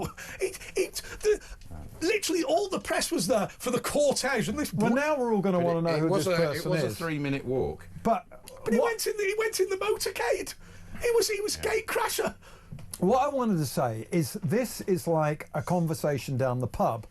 And there are so many conversations going on here. I just wanted to quickly go back to the BBC and say, we don't need Radio 1 Extra. We don't need Radio 4 Extra. It's nice to have. I like 4 Extra. Well, I like it's a bit like Archive. It's got all the old shows. Yeah, I like it. But what I'm saying is there's so much the BBC could trim to make it fighting fit again. That's all I wanted to say. Right. Also though, if you look at... I don't know if I should comment on the politics of this, but I was really strongly in favour of this company merging with Sky. I think the government got it wrong not allowing it. But the reality is, the problem that was faced by News UK and indeed Sky was that the budgets of these big American broadcasts like Netflix just it's not even in the same stratosphere. Whatever the BBC's budget is, 4.4 billion, and Netflix is like 20. Well, yeah, I'm making those figures up. But the reality is, and I'm sorry to say this, but around the world, companies are getting rid of these studios, right? Because they're saying, I mean, if you look at it, Sky sold to Comcast, which would, I mean, had we merged with us, we would have been a lot better, but it didn't happen. Fine. But ITV Studios basically giving up and selling to Comcast as well. Because, so what's going to happen is, the only people left are going to be the BBC, massively outclassed, massively outbudgeted, but they're going to keep going anyway. And you think of Joe Rogan's podcast, which is the most watched podcast in the world. And he's on some massive deal. I think it's with Apple. I'm not sure. And it's him and a producer in a room taking on the world's biggest broadcasters and winning. That's what's that really happened with scary. Howard Stern, didn't it? When he got too much regulator problems and he went to Sirius and he got like 600 million a year for doing it, and then he became all funny and woke.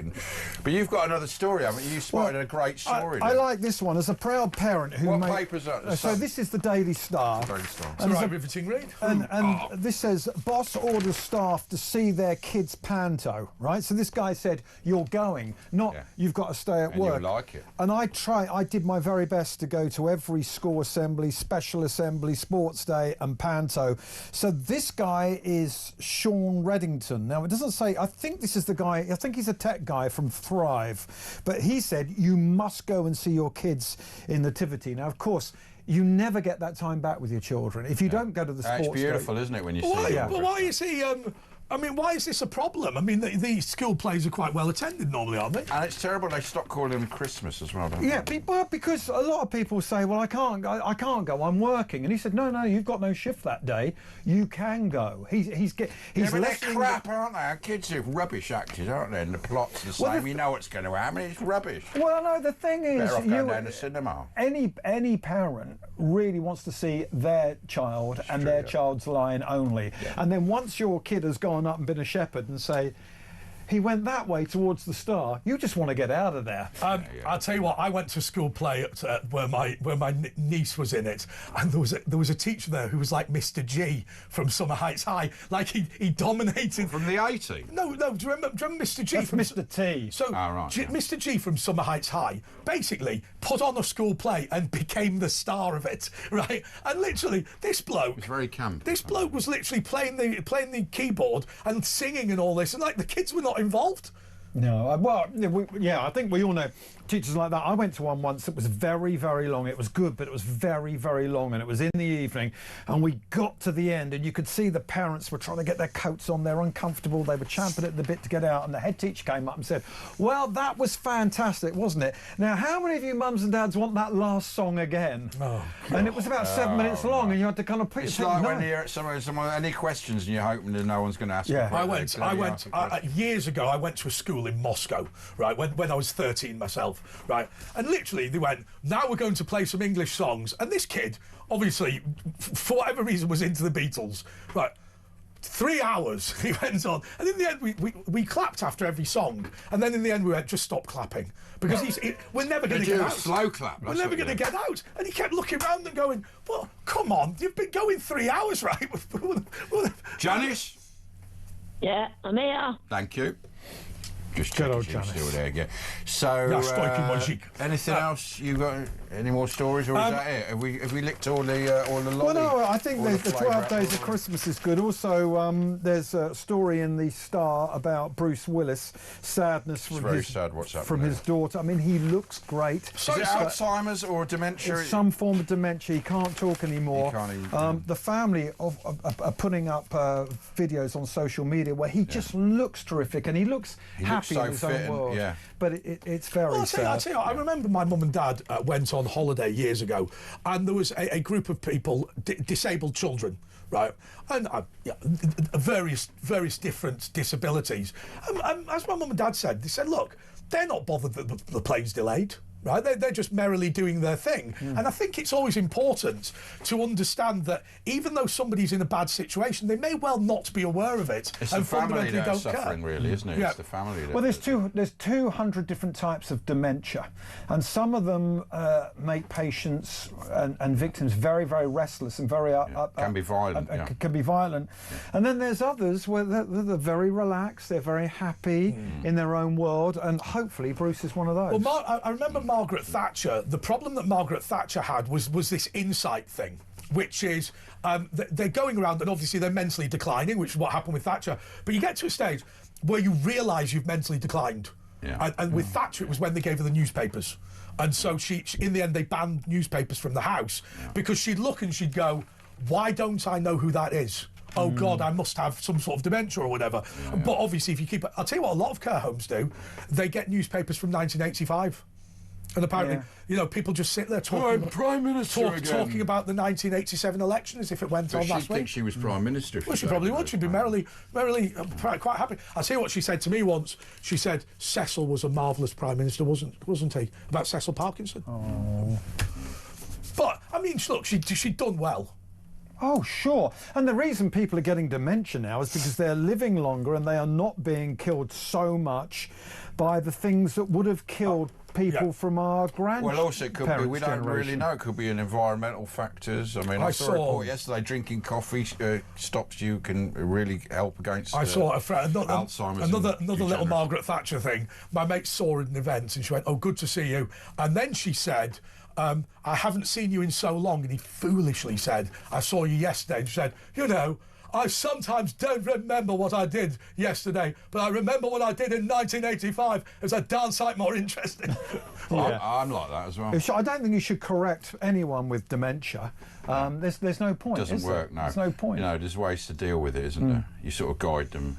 Although there was a study of a group of nuns in a few years ago, and what the nuns had agreed to do for the purposes of science was to have their brains dissected after they died in order to look at things like dementia, and they discovered they all had dementia, but some of them it just had no practical implications. So it was a really weird thing. Depends where it happens in the brain. I mean, sometimes you can forget everything, but they'll remember that, you know, if they played the piano, they can perfectly still remember songs. It's different parts of the brain. It can take up to 20 years to come on. Did you see that bloke who's got a 30-second memory, and he just keeps writing in his book, "I'm now finally awake"?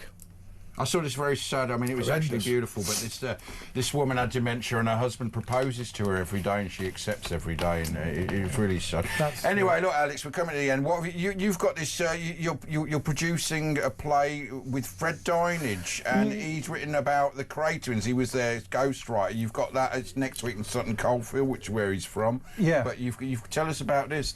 So Fred Dinage wrote the biography on the Crays. Officially, he was their writer. Officially, he went to see Ronnie at Broadmoor and Reggie at Parkhurst, and he got their stories, and I interview him about it, and he tells stories about hanging out with the guys and what they thought of Savile at Broadmoor and Peter Sutcliffe at Broadmoor. He's got some really, really good stories. So of course, that's How fame Fred Dinage. Yeah. So you literally interview him at what? And I'm not being funny, but is the show slightly different every night when you? Well, you've got to do the greatest hits, haven't you? Yeah. So there's lots of ad libs in it, but we make sure that he's talking about Broadmoor, and when he goes into Broadmoor, he's waiting to see Ronnie, and there's only one man there in the middle of in the visiting hall, and he's got two women around him who are stroking these guys' hands, and as Fred walks by and looks at the guy, he realises it's Peter Sutcliffe, the Yorkshire Ripper, who had women visiting him all the time. That's the weird thing about it. He was considered a patient, not a prisoner. Yeah, there are. There's a guy who does a YouTube show about being a prison officer, and he said it's incredibly frustrating because there are some absolute wrong-uns who really are just mini celebrities, and there are things like prison psychologists who aren't helping people in genuine need. They just want to hang out with, some absolute rotter like Harold Shipman. Yeah, I know. It's absolutely crazy. And of course, back in the day, prison warders had their own kind of rules inside, but they can't do any of that now, can they? No, it was just an apple in a sock. It doesn't leave any bruising. Just 20 minutes in a cell. Anyway, thanks for coming in, and you'll be coming in again with us. Good luck with the 20-mile-an-hour limit getting out of London. Well, thank you very much, Are you guys. going to be doing any more talk? talk? You've been on a lot lately, haven't you? Breakfast show, I've heard. Yeah. Dolan. I'll be back. Be back with Mark Dolan next weekend. Excellent. Thanks for coming in. It's Andre and Ash. That was Alex, and we're going to be taking all your calls after the news. Back in a couple of minutes.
Across the UK.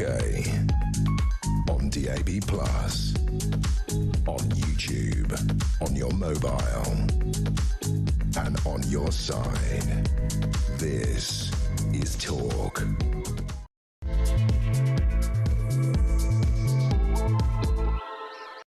Well, it's now time for the calls. 0344499 1000. Do you want to go back to Janice? I just check. You all right, Janice? Yeah, I'd like to talk about the Crays, actually, and Go the for it. Richardsons. About what? That was my life. What was? When I was about 13, 14 years old, my life was involved on the outskirts of the Crays and Richardsons. So I know everything about them. You were an enforcer. I don't know about when they were in prison, but I knew what had happened to my family. But hang on a second, Janice. You are telling us that you were involved in an underworld crime gang. Tell us about your family involvement. What I want to say was what my father was involved in the airport garages. There were 17 of them taken to the Old Bailey, and your dad was a gangster. My uncle. My dad was not a gangster. What was he then? A fence? Right. What they did, they went to the airport garages, and what they did, they went to night clubbing. Like good and fellas. then the airport, the Crays and Richardsons went in, saw all the money they were spending, and they went for them. Well, hold on. The Crays and Richardsons didn't work together, did they? Janice. She won't allow. Janice. You want the truth?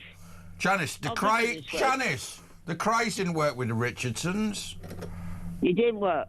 Did they? They came into them because What, together? They joined up the gangs like warriors. Spent. Sorry, warriors. Well, I mean, the Richardsons and the Crays were different gangs. They wouldn't work together. Yeah, they were, but they didn't. I mean, I know Mad Frankie sort of. Look, I was about 14 when all this stuff happened. I can tell you a lot about what happened. Well, go on, do it. So, tell us, man. Well, I can tell you. Well, go do it. Away you go. Where my dad and everybody else, we went to the Old Bailey, where they all got done, purely because they were involved. Because the gangs, the Crays and the Richardsons, went to nightclubs. They saw the money that from the airport garages that were being. You went in there. I'll be honest with you. You went in. You parked your car. Yeah. They clipped a ticket. They said, right, that's £5. What they did was secret. I know all this because they parked your car. Hang on a second. Are you telling us? Stuff. No, hang on a second. Are you telling us? No, hang on a second. Hang on a second. Right, just to be clear, that story was about the Richardsons and the Crays running a valet parking service. Perfectly respectable business. Garages. Oh. That's where it started. Airport garage. All right, Janice says Ken. I thought she was going to tell us something like a machine gun attack, not about contract parking services. It started. Right, hold on, Ken's here. Janice. What they did, they saw all the money. Yeah, we've been around. They like the money and then airport garages. I know everything about the. Ken, Janice, talk to Ken. Give you his name. Janice. Ricky. I know everything about the Crays, including their parking service. Okay, never mind all that. Yeah. You know, they saw the money and they liked it, and then they had airport garages, £5 park. But Ken is here to chat to you, Janice. Ken. Hello, Janice. Because I lived it. Janice. We Ken. had the Sweeney. Janice, Ken, this is Ken. You're stealing Ken's spotlight, Ken. What? That's okay. That's okay. God bless Janice. Janice, listen to the wise words of Ken. I'll tell you something. I'm just going to say to all of you, when I was told that this lady had inside knowledge of the Crays and the Richardsons' criminal empire in the 1960s, I wasn't expecting a story about how they set up an airport clubs parking and they saw there was money and they did a £5 to park your car. I'll give you a story. Janice, we've been through this. My mum wrote a letter where she was going to shop them, and she got people knocking at the door and saying they're going to slit her throat if she did that letter. No, she didn't do the letter, but she got threatened. They were going to cut her throat. So the threats worked. Asha, hang on a second. She's got more like this. She's got some real winners. But anyway, look, Ken, have a chat to Ken about it. No, I want to talk about another story rather than that, if you don't mind. Otherwise, we'll hang up. You don't know my story. Oh, All right, hold on, Janice. We're just going to chat to Ken. Ken, what is it, Ken? Ken, have you got any thoughts on airport parking? No. Move What on. do you want to say, Ken? I've got a very important message I learned in my life 43 years ago, and I would like to, if you allow me to pass it on to you and the listeners. What can it be? This is an amazing learning experience for me. 43 years ago, we returned back from Canada to were born again to preach the gospel. We were 2 years Christians. How's Janice still on? I brought her down. One morning, I brought her down. What's it? Sorry, Ken. Carry on. Right, can we just get Ken to make his point? Why is Janice still on? Right, don't forget Janice. Forget the Janice airport down. parking. Ken, in London. I've lost my controls. One morning, I went for a walk, and I came out at my door, and there was an old man, maybe in his late 70s or 80, standing at the side of the road, and I stopped to ask him if he was okay. He said, yes. I said, did you hear the good news, my friend, that Jesus loves you and died for your sins? He never said a word to me, he just looked straight ahead. Janice! Listen, oh, come on, let's get Ken speak. Janice. I can't speak. You're just. I can't stop her, Ken. I can't No, stop her. just mute her. Mute her. I'm trying. Oh, come on. They've taken up. Look, Janice is down there. Go on, Ken. We'll try for another again. Try again. Ken. No, good night. Good night. God bless you all. Bye-bye. Now look what you've done, Janice. You've hurt Ken's feelings. It's really hurtful for me. You've hurt Ken's feelings. He's gone and he gets angry I've got to tell the truth. We don't Have you got any more great Cray and Richardson stories? This is scintillating. And next Cray story, please. Sorry?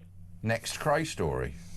Right, I can give you the story. Go on then. Well, I know, as a child, right, but I heard it all. You know, people talk in places where they think kids don't hear, but we do. What did you hear? What happened? So we knew. What did you hear, Janice? We knew there were two gangs, right? And then there were two people that were running the airport garages where they knew. Bloody airport garages. We've done the airport, Hertfordshire, Bob.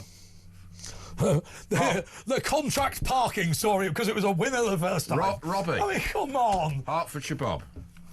How you doing, lads? I've got hundreds like this. Airport parking. No, we don't want the airport parking anymore. We'll go back to Janice and find another story in a bit. Robert. Hello. Oh, I'm just depressed. Why is it, Robert? How can we... I don't know. It's midnight. What are you calling it? We could have been asleep or anything, Robert. I used to work at the Palace of Westminster, and you know... You shouldn't ring after 10 p.m. It's rude. Anyway, what do you want to talk about, Robert? I've got an amusing story about London transport. Go on then. Which I thought you might appreciate. About 10 years ago, I used to get off the train at Liverpool Street. If it's about parking, we're not doing it. No, it's not. Okay. Did you get off in Liverpool Street? Yeah. And well, there was valet parking. That was the East End, wasn't it? I don't matter. It don't matter. I ain't gonna get a chance to tell this story. No, you've hurt his feelings like Ken. No, well, go on. Sorry, Robert. You were in Liverpool Street. Robert, you've upset Robert now. Janice. News of the world. Oh, God. Right, come on, Janice. Tell us another Richardson and Craig story. Yeah, give us your third. Okay.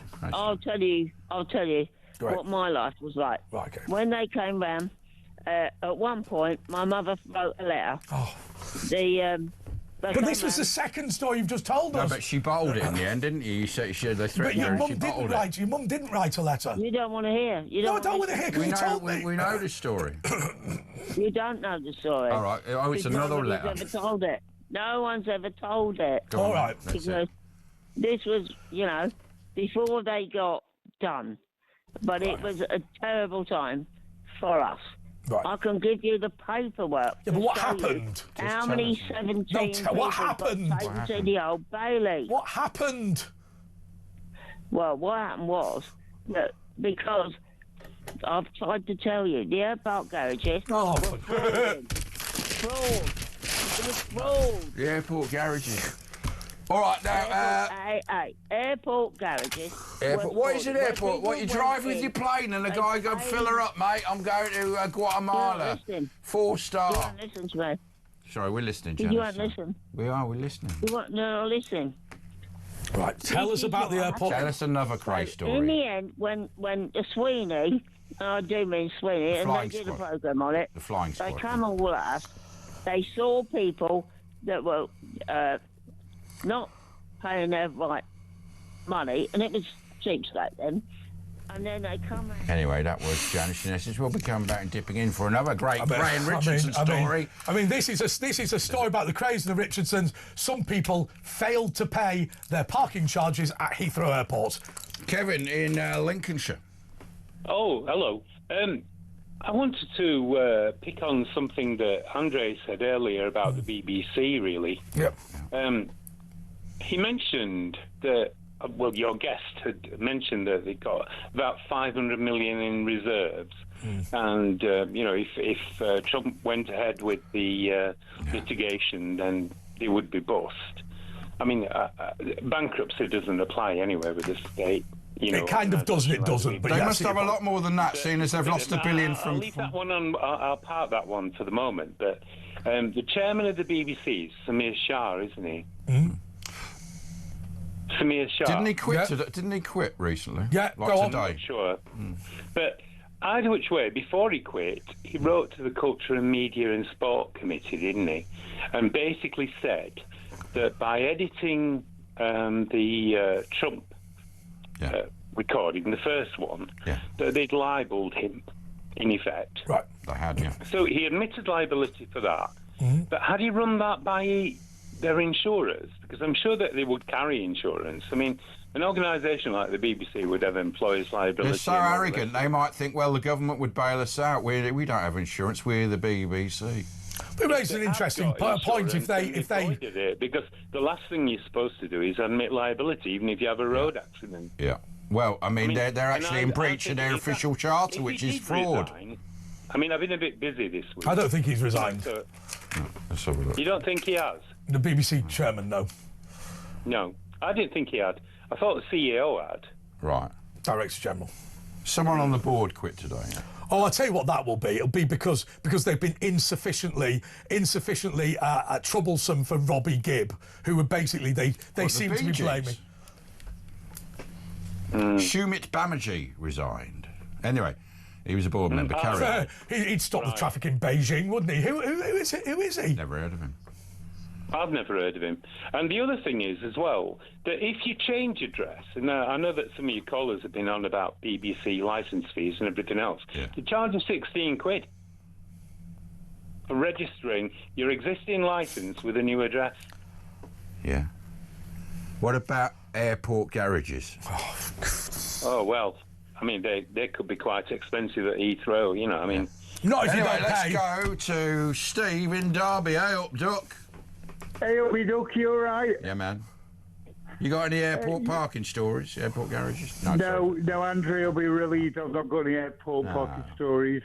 I'd just basically like to say that it was really weird that the clip that came on with James before, and both of you were talking to that person about things to do with Israel and that, and Israel, not existing until 1948. Where do people get off thinking that Israel, is a new state when it's thousands of years old? It was God's chosen people for the Jews. 3,000 years ago.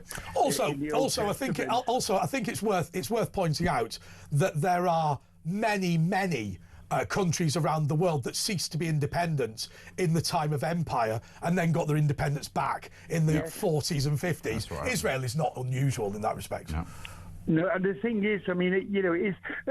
I'm a Christian. I'm not a Jewish person, but I'm very pro Judaism. I'm very pro Jewish people, and obviously Israel. And I think why are you pro Israel? I'm pro-Israel because of what the Bible tells me, and what I've read in the Bible about Israel, and what a special place it is, and what a beautiful place it is, and how beautiful the Israeli people are. and you look at the state in the Middle East, and Israel is the only democracy, and I mean, I've never been. I'd love to go, but I mean, it's amazing. It's amazing, isn't it? It's amazing, isn't it, that the only country in the Middle East that has anything approaching genuine human rights is the one they all slag off. I mean, you've got Mohammed bin Salman from Saudi Arabia criticising the human rights record of Israel. And the weird thing, they say it's an apartheid state, whereas all the Arab states are apartheid state, where you can't be Jewish, and they all left there. They had to leave. I mean, like you say, I mean, Jews weren't called Jewish originally; they were called Israelites. I mean, there's a big clue there as to where they came from. I mean, I think the other point to make is, and people are going to be offended by this, but I don't care. The Middle East is full of sand. Right? If you want a lump of sand, you can find it in the Middle East, right? There's acres and acres, hundreds of miles of empty sand, if you want it. Why bother with that bit, right? We have to have this. Oh, just find another bit of sand. It's empty, the place, right? You can get loads of sand. There's not even any oil in that bit. Sand they've got, right? Just find another bloody bit. Knock yourself out. The thing is, can I just say that the thing is as well, you've got to remember that Israel is a very important place. It's a very important, in modern times, in biblical times, and it goes on. They've been persecuted for thousands of years. I mean, the Nazi, Hitler tried to wipe them out. Yeah, I think. Do you know something? Steve? Imagine you were anti-Israeli. Right, now, there's an obvious question about does the fact that you don't want Israel to exist make any impact? So, OK, let's just... Because they're not going to consent to be abolished, are they? Right, but what after the Holocaust, right, I would argue that even if you were anti-Israel, it just had to happen. Right, because you've got all of these people who now do not trust their home countries. They're extremely traumatised. They've been kicked out, and fundamentally, they believe. And I remember when I was in Israel, somebody saying this. Why did the Holocaust happen? Because Israel was created in 1948. There is a genuine view that there has to be military protection for Jewish people. So, fundamentally, even if you hate Israel, they were going to do it anyway as a result of the circumstances, weren't they? Well, of course, I mean, obviously, the Jews have been persecuted, no one really knows why, for many years, and obviously having a homeland is very important. I mean, we can see what's happening now. We saw in New York there was a baying mob outside a synagogue. They're not even hiding. There's nothing to do with politics. They're anti-Semites now. And there was a 93-year-old, I think, rabbi who'd actually escaped the Holocaust and Kristallnacht, and here he is with a baying mob outside. And this actually shows that Israel is there for a good reason, and it will defend Jews all around the world. But I ask this, hang on a second, Steve, can I just say this? Steve, can I just say this? And apologies but if it's repetitious, I've said it before. 145 miles from Israel, another country which is basically in the Middle East, Cyprus, has been subject to an occupation by Turkey since 1973, or 74, something like that. So, hang on a second. Israel goes into Gaza to stop terrorists, and that is a genocide, and that is an occupation. Turkey invades half of Cyprus and sits there for 40 or 50 years, and it's fine. No one says what? I mean, OK, you can complain about settlers on the West Bank building a house in an empty plot of land. There are people in northern Cyprus literally living in the homes of the Christians they threw out, and yet nobody cares. The thing is, as well, people learn from history. When the Jewish people were being slaughtered, were being massacred, and the Holocaust, and these people are going. Well, people actually probably approve of it. I mean, we've seen who would have been the Nazis in this time since October the 7th. You can see, I always thought you could never understand how Nazism happened, but after October the 7th, what happened in the West, you can actually see how these things do happen. Oh, and who would have been the Nazis? Today, can't you, with the pro-Palestine Exactly, marches? that's what I'm saying, yeah. Some of the guests you and James used to have on, was so that union guy you had on, he was so hateful to... the crazy guy, yeah. I mean, the extraordinary thing is, Steve, and I just don't understand how anybody could do this.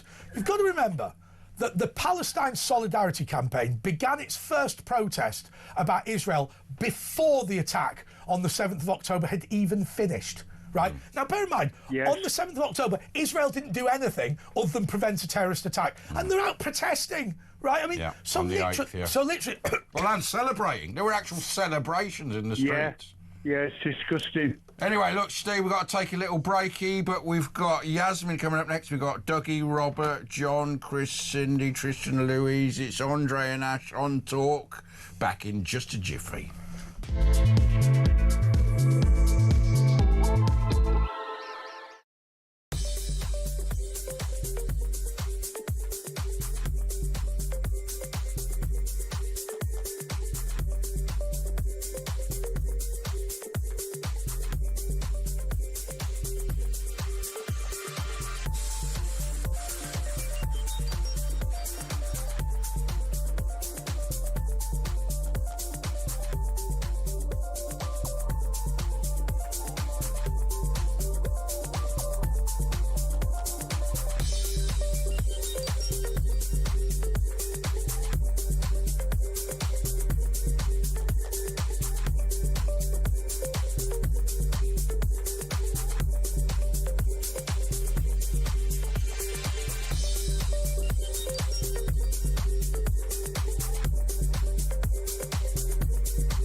Across the UK, on DAB+, on YouTube, on your mobile, and on your side. This is Talk. Well, somebody has messaged in saying, Andre, are you frustrated tonight? No, look, I love you all. But I have to say, somebody phones up saying they've got 4 stories about the craze. The first one is about airport parking and people failing to pay for tickets. The second one is about how her mum was accused of writing a letter, but she didn't. The third one was airport parking again, right? And I get told, hang on, you've never heard this story before. 2 minutes ago. She was reiterating it. And then the fourth one was about the letter that wasn't written. Right, let's... Roy worked at the airport garage as a valet. Roy! Hello, mate. Can you add some meat on the bone of the airport garages? Well, it was not the garages, mate. It was car park, the National Car Park. The NCPs, yeah. And what they were doing, you can't put your car in there for a couple of weeks. You'd say, how long are you going to leave your car for? Yeah. You'd say 2 weeks. Yeah. And what they were doing, they were then hiring that car out to somebody else. Yeah. Oh, that's quite interesting. What happened, a guy hired a car and the briefcase was behind the back seat. Right. And it had the guy's name and address on it. So the guy, being a Christian and a good Samaritan, he took the briefcase back to the guy's house, knocked on the door. The wife comes to the door. He said, I believe this is your husband's briefcase. She said, what do you do with my husband's car? They then called the police, and that's how the police got involved. And one of the guys who went Queen's evidence, the Richardsons were after him, and they'd have killed him if before the thing. So, Janice, the Crays worked with the Richardsons. The Crays worked with the Richardsons. With respect, that story had more of an edge than the... Well, hold on, let's get confirmation from Janice. Janice? Yeah, I'm here. Did you hear what Roy had to say about airport garages? No, because she didn't phone me back in time. I thought you cut me off because you didn't want to hear what I had We to say. did, but Roy's just added some meat on the bones to it. Right, well, it all started with the airport garages. We know that. Where people... No, we've been through where this, the Janice. Crays and the Richardsons We've done this, Janice. had the money.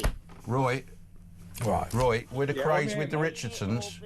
Now you've got two of them. Mate, and it was a national car park. It was nothing to do with the Crays, Janice. It was nothing to do with the Crays. It was the Richardsons. Well, it nothing to do with the Crays whatsoever. It was the Richardsons, and that's how the Richardsons got locked up. Well, there you go. It's lucky your mum didn't write that letter. If you look at history and you look at 16 people that went at the Old Bailey for doing what they did. I've got the paperwork. I knew a lot of the guys. There was Tony Lambriano, Chris Lambriano, still around. Chris is, and obviously the Crays, and quite Freddie Foreman. I remember being told about somebody at Nassau in the Bahamas, and he took a briefcase through the airport. He was a cocaine trafficker, and he had $50,000 in the bag, and it got put into the X-ray and never came out the other side.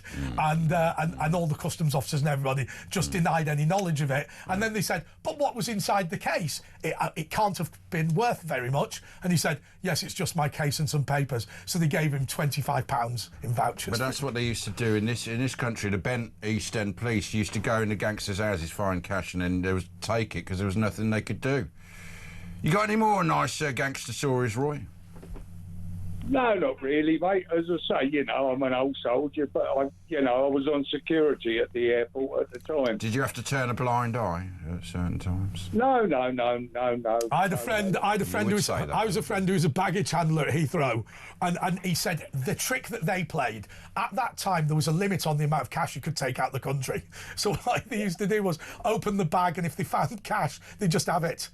Because it couldn't be declared. The big society. Well, what British Airways did, the back 111s, they flew them all to Switzerland, and they had cameras put in them. Right.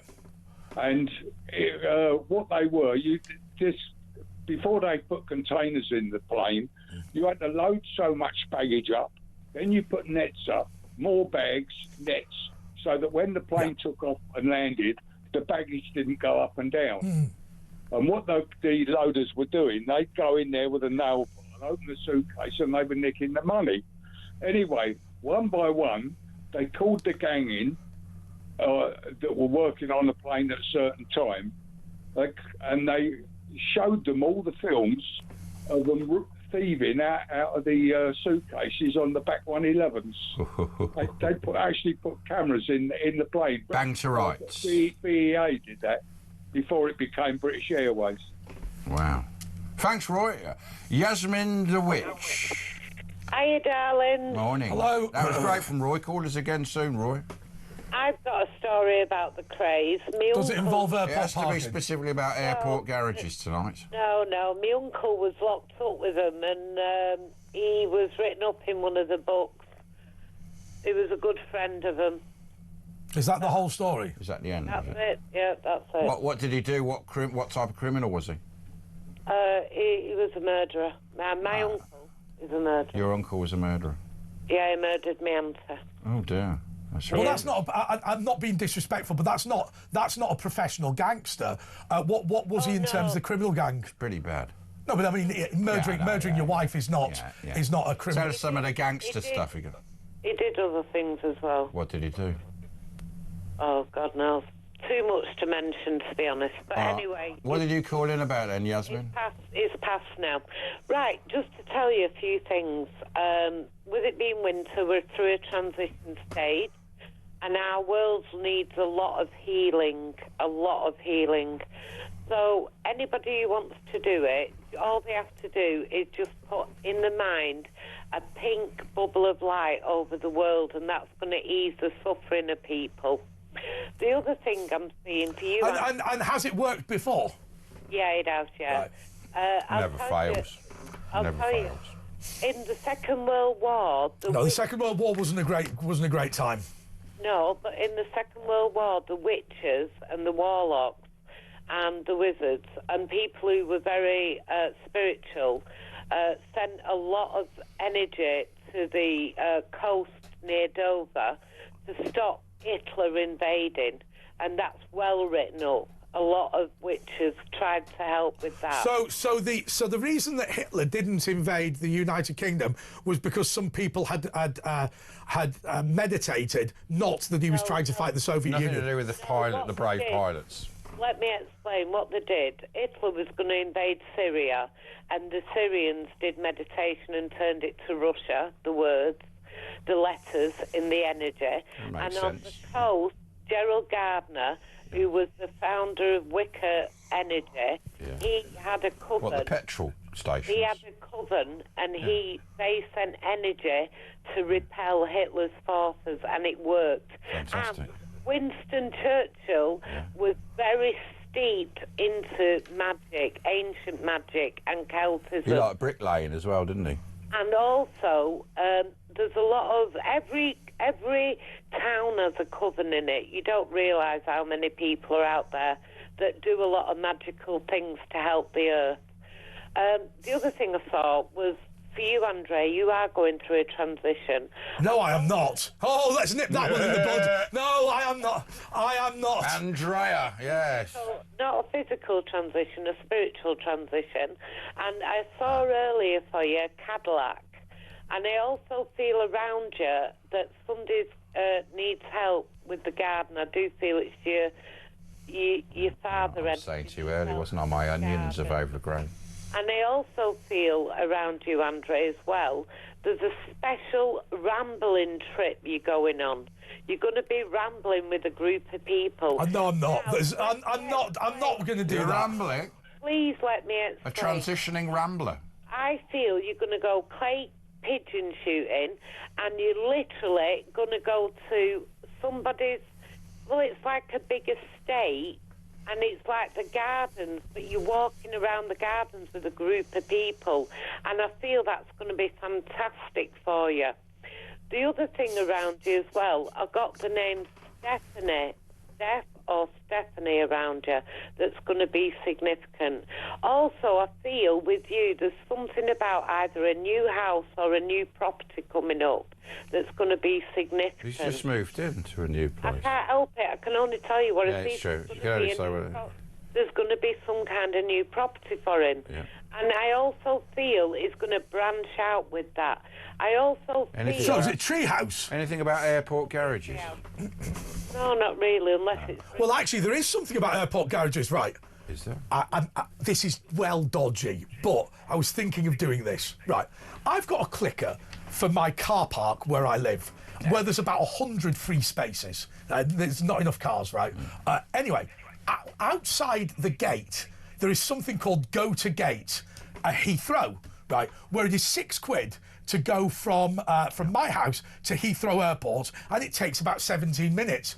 I know this is really bad, but I was thinking of running an airport parking business in my car park illicitly. Charge everyone, say, 20 quid a week. Tell everyone. 20 quid a week, it's about 10, 15 It's a cars. big money spinner, that is. Something you're going to be writing within the next 15 days, Andre.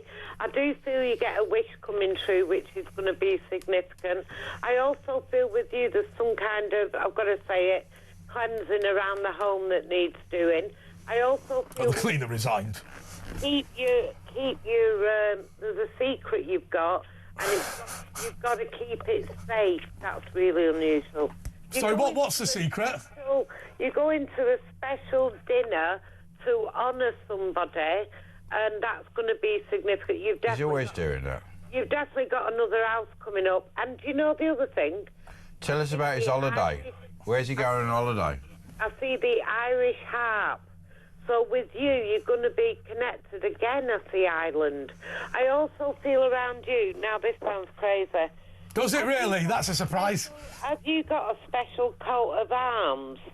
Or you're going to get a coat of arms or something? Something to do with a coat of arms. I'm not doing that. It's £7,000. No, it's like you've already got it, but you've not. Look, all I can tell you is I see a coat of arms. I also feel around you, you are going to be reflecting. There's a party coming up within 9 days. I also feel with you, you've got to have more greenery in your food. You've got to have more herbs in your food. And you go in somewhere where there's a lighthouse, and it's really significant. I also feel around you, watch for the Pisces male. A Pisces male. Well, I don't know. When would you be born to be a Pisces? February, March. So basically, I'm going to come into contact with somebody born in February. No, That's insightful, isn't it? I said watch out for them. You'll know how they are because they're a slippery fish. Right.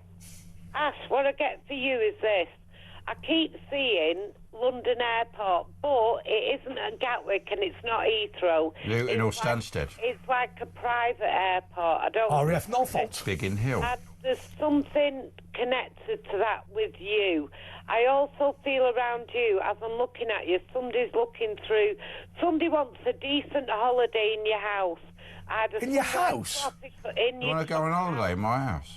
No, listen, a person who lives with you or connected to you wants a decent holiday, either in the Maldives or somewhere tropical. That's got to be sorted out. Yeah, okay. I also feel around you, you had somebody in your family that either looked after cars or were connected to cars. Oh, come on. Everyone's got a car. No, it's not like that. It's like... airport parking again, is it? They're like vintage cars or something like that. Yeah, my dad loved the old vintage cars. And I feel But as all though... blokes of that age liked vintage. No, let me just tell you, please get the message out for you. Sorry. I feel as though that person is sort of like around you, behind you. Do you understand me meaning? Protecting your back. Yeah. I also feel you better have painted your door. Have you painted your door yet? Oh, there's no chance. I am doing it. I tell you, before you paint it... Yeah, strip it first. Yeah, it's given a sand and a primer. Get some silver paint and write some protective symbols on it, then paint over it. I was going to do that, yeah. Because that is really protective. And what sort of symbols? Yeah, what symbols? Well, it can use the Kabbalah. It can use the six-pointed star, the Star of David. Yeah. I mean, I'm not being funny. And look, Jasmine, give me a second. I'm not sure you should paint a Star of David on your front door. I mean, it looks it's a bit. No, you paint that underneath, and then you do it. Yeah. Over it. It's a protective energy. You probably need two coats. I mean, the problem is people think it's some sort of anti-Semitic attack. Well, no, it's called warding and shielding. You find it. You know the Rothschilds. They always use stone architecture at the gates with the pineal gland on. You know the pine cone at each the pineapple. That is basically the pineal gland. They use stone architecture in the buildings. But most houses are made of some form of stone. Like that. Lots Say of people. that again, Andre. I mean, most houses are made of some form of stone, aren't they? And a lot of them had it's pineapples. the It was a. architecture. It's the gargoyles. It's the pineal. It's the unicorn, the lion. They're all protective, warding animals and shielding and protecting.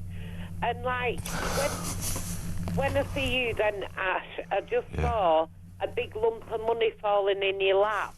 Well, that'd be nice. That's going to be very good. Well, and I also saw, Ash, a chandelier. Somebody wants a brand new chandelier in the house.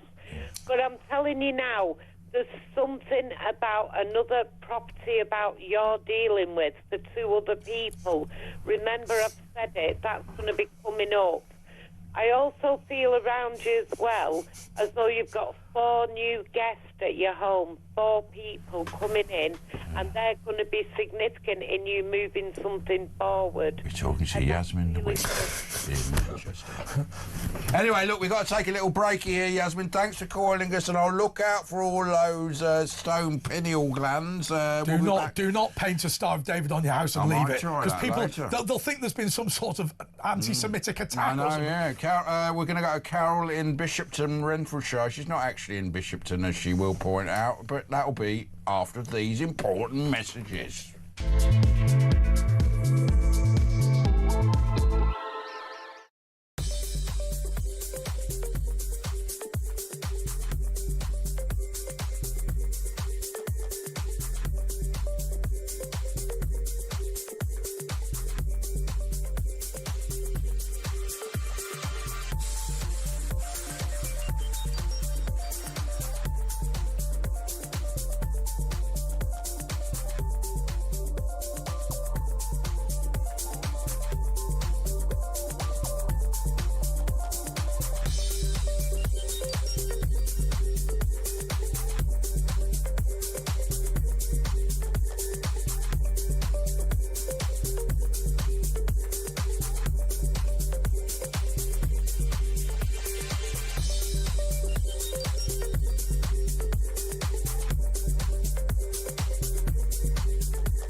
Across the UK, on DAB+, on YouTube, on your mobile, and on your side. This is Talk. Yes, this is the Late Show, and I have to say, I think it's been hard going, hasn't it? Let's be honest. It's been very educational. It's been hard going. Anyway, any of you who are interested in airport parking, we've all learnt something today. We've learned a bit more, haven't we? We've all learnt something today.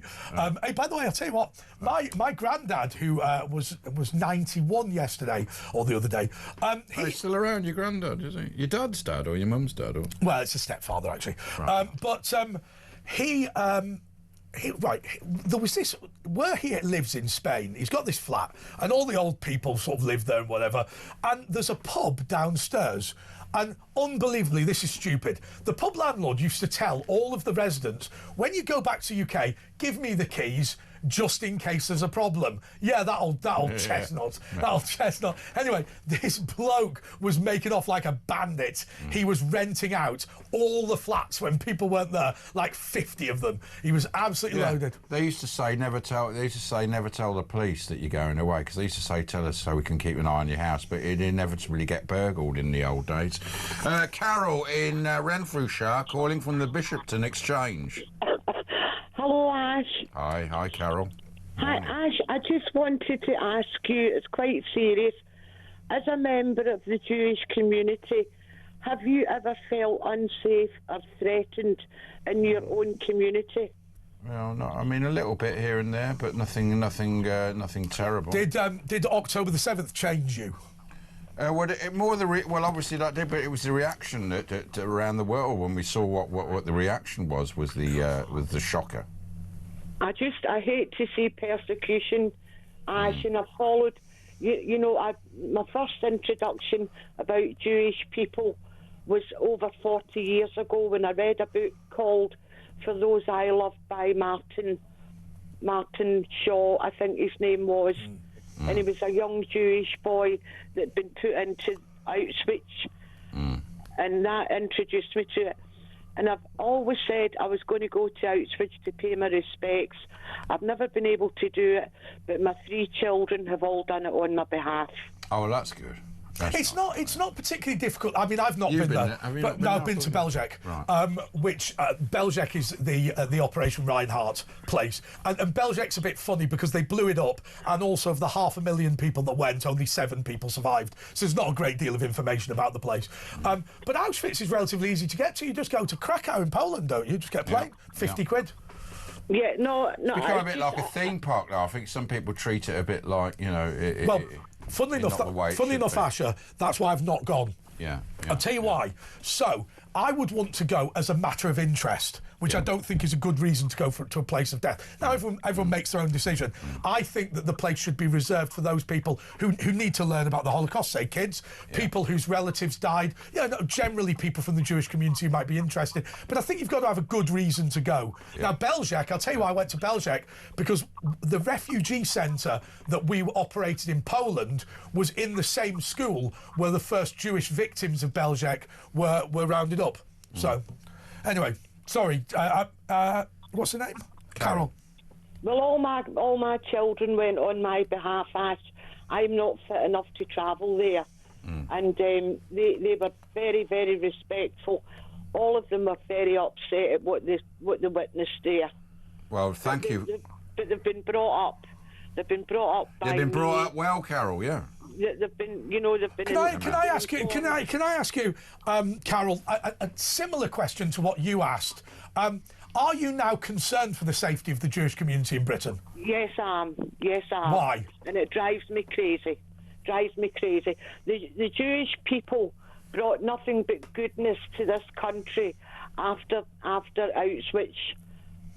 I mean, I think before. I think one of the things that I've noticed, one of the things I've noticed, Asher is bemused about, and I think it's reasonable to be bemused about it, is the way that people who've come to this country in the past 10 or 20 years somehow think that they have the right to have a go at Asher's family, who've been here for hundreds of years. Yeah, shocking. Absolutely shocking. I lived in London for years, Andre. I went to school in London, went to work, and I worked for a lot of Jewish companies.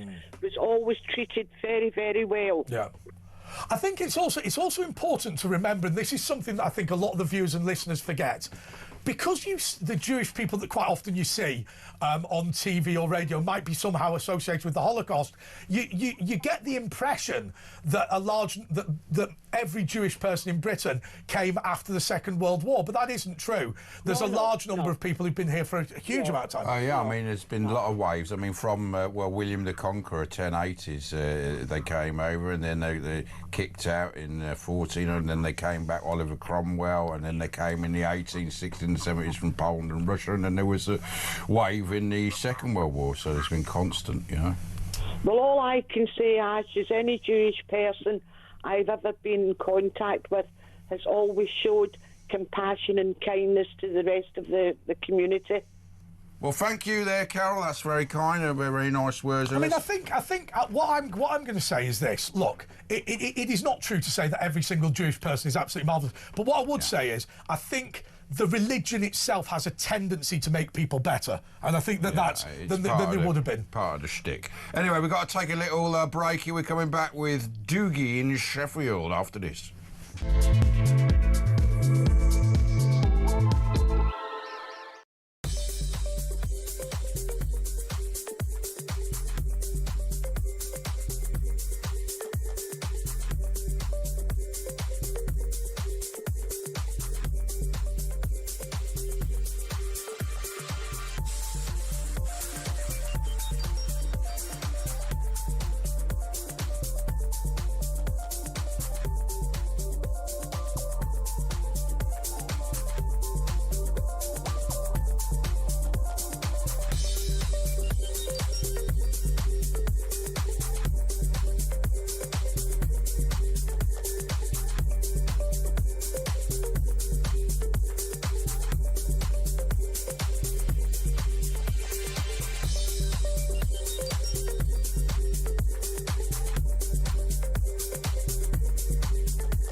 Across the UK.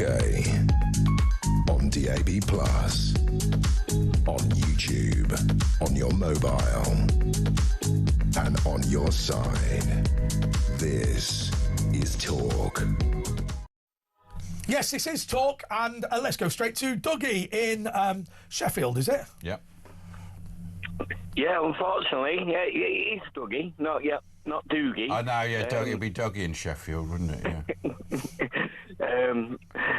Yeah. Good evening, guys. Good evening. Morning. Oh, morning. Let me. Rise and shine. Don't focus on that. It's not integral. No. My conversation is more about justice. Right.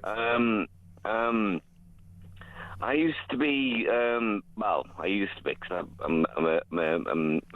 I stopped part of the contaminated blood campaign. Okay. Yeah. This is where blood was with HIV and hepatitis was in the transfusions. And Yeah. And I settled in July. I'm thinking more about what these poor people are going to go through with the rape gangs. Mm-hmm. Yeah, because it's not a quick fix. You can start.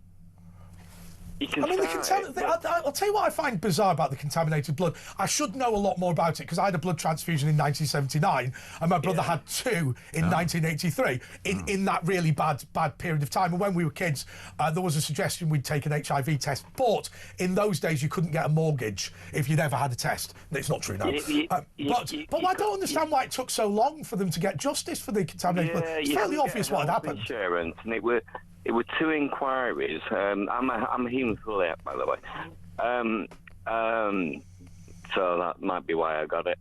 But I'm not, throwing so many violins out a window, I'll get done for fly tipping. Well, the problem, of course, the big problem is with anything like that where you've been treated unjustly, and I'm not being critical of anything, you can end up making it worse by dwelling on it. I know it's quite hard not to, but... but you have a fight on your hands to get the justice, and then you can, that's it. We have to have we have the archery inquiry, we have the formal inquiry. That's what needs to happen with the rape gangs. I'm not looking at a particular, I'm not after Pakistanis. I'm not after Muslims. I'm not. It needs to be that. Well, I think I'll tell you my concern about all of it, and I've said this multiple times.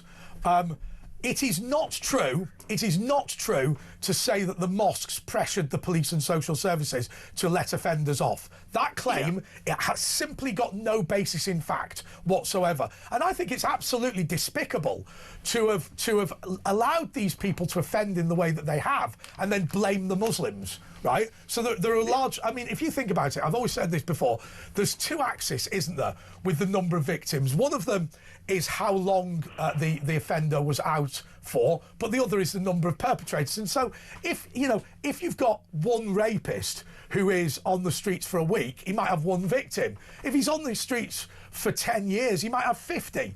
And so the fact that they took no action has made this problem much more significant. I think that's what the thing is. And when they do it, eventually get the inquiry going. It's gonna take a while, and people are gonna go. You do get PTSD.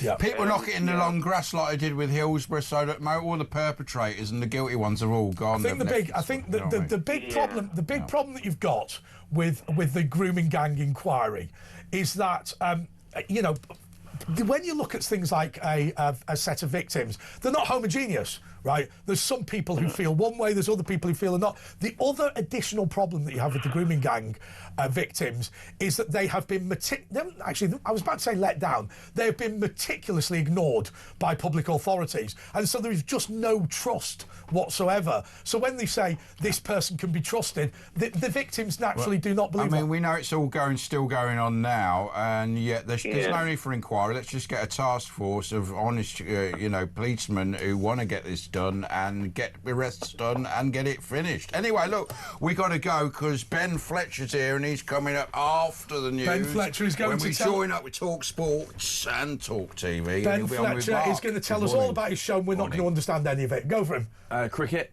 the Ashes. England doing quite well after day one.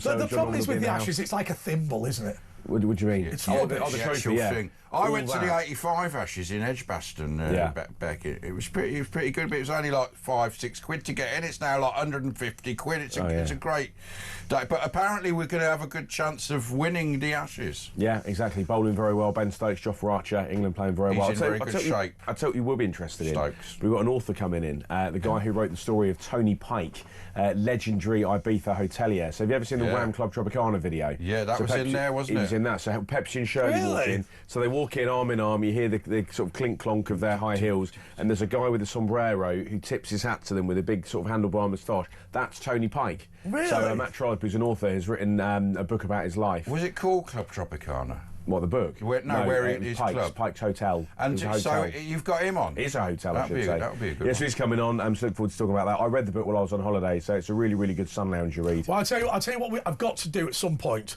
We've got to get these boxing impersonators onto your show.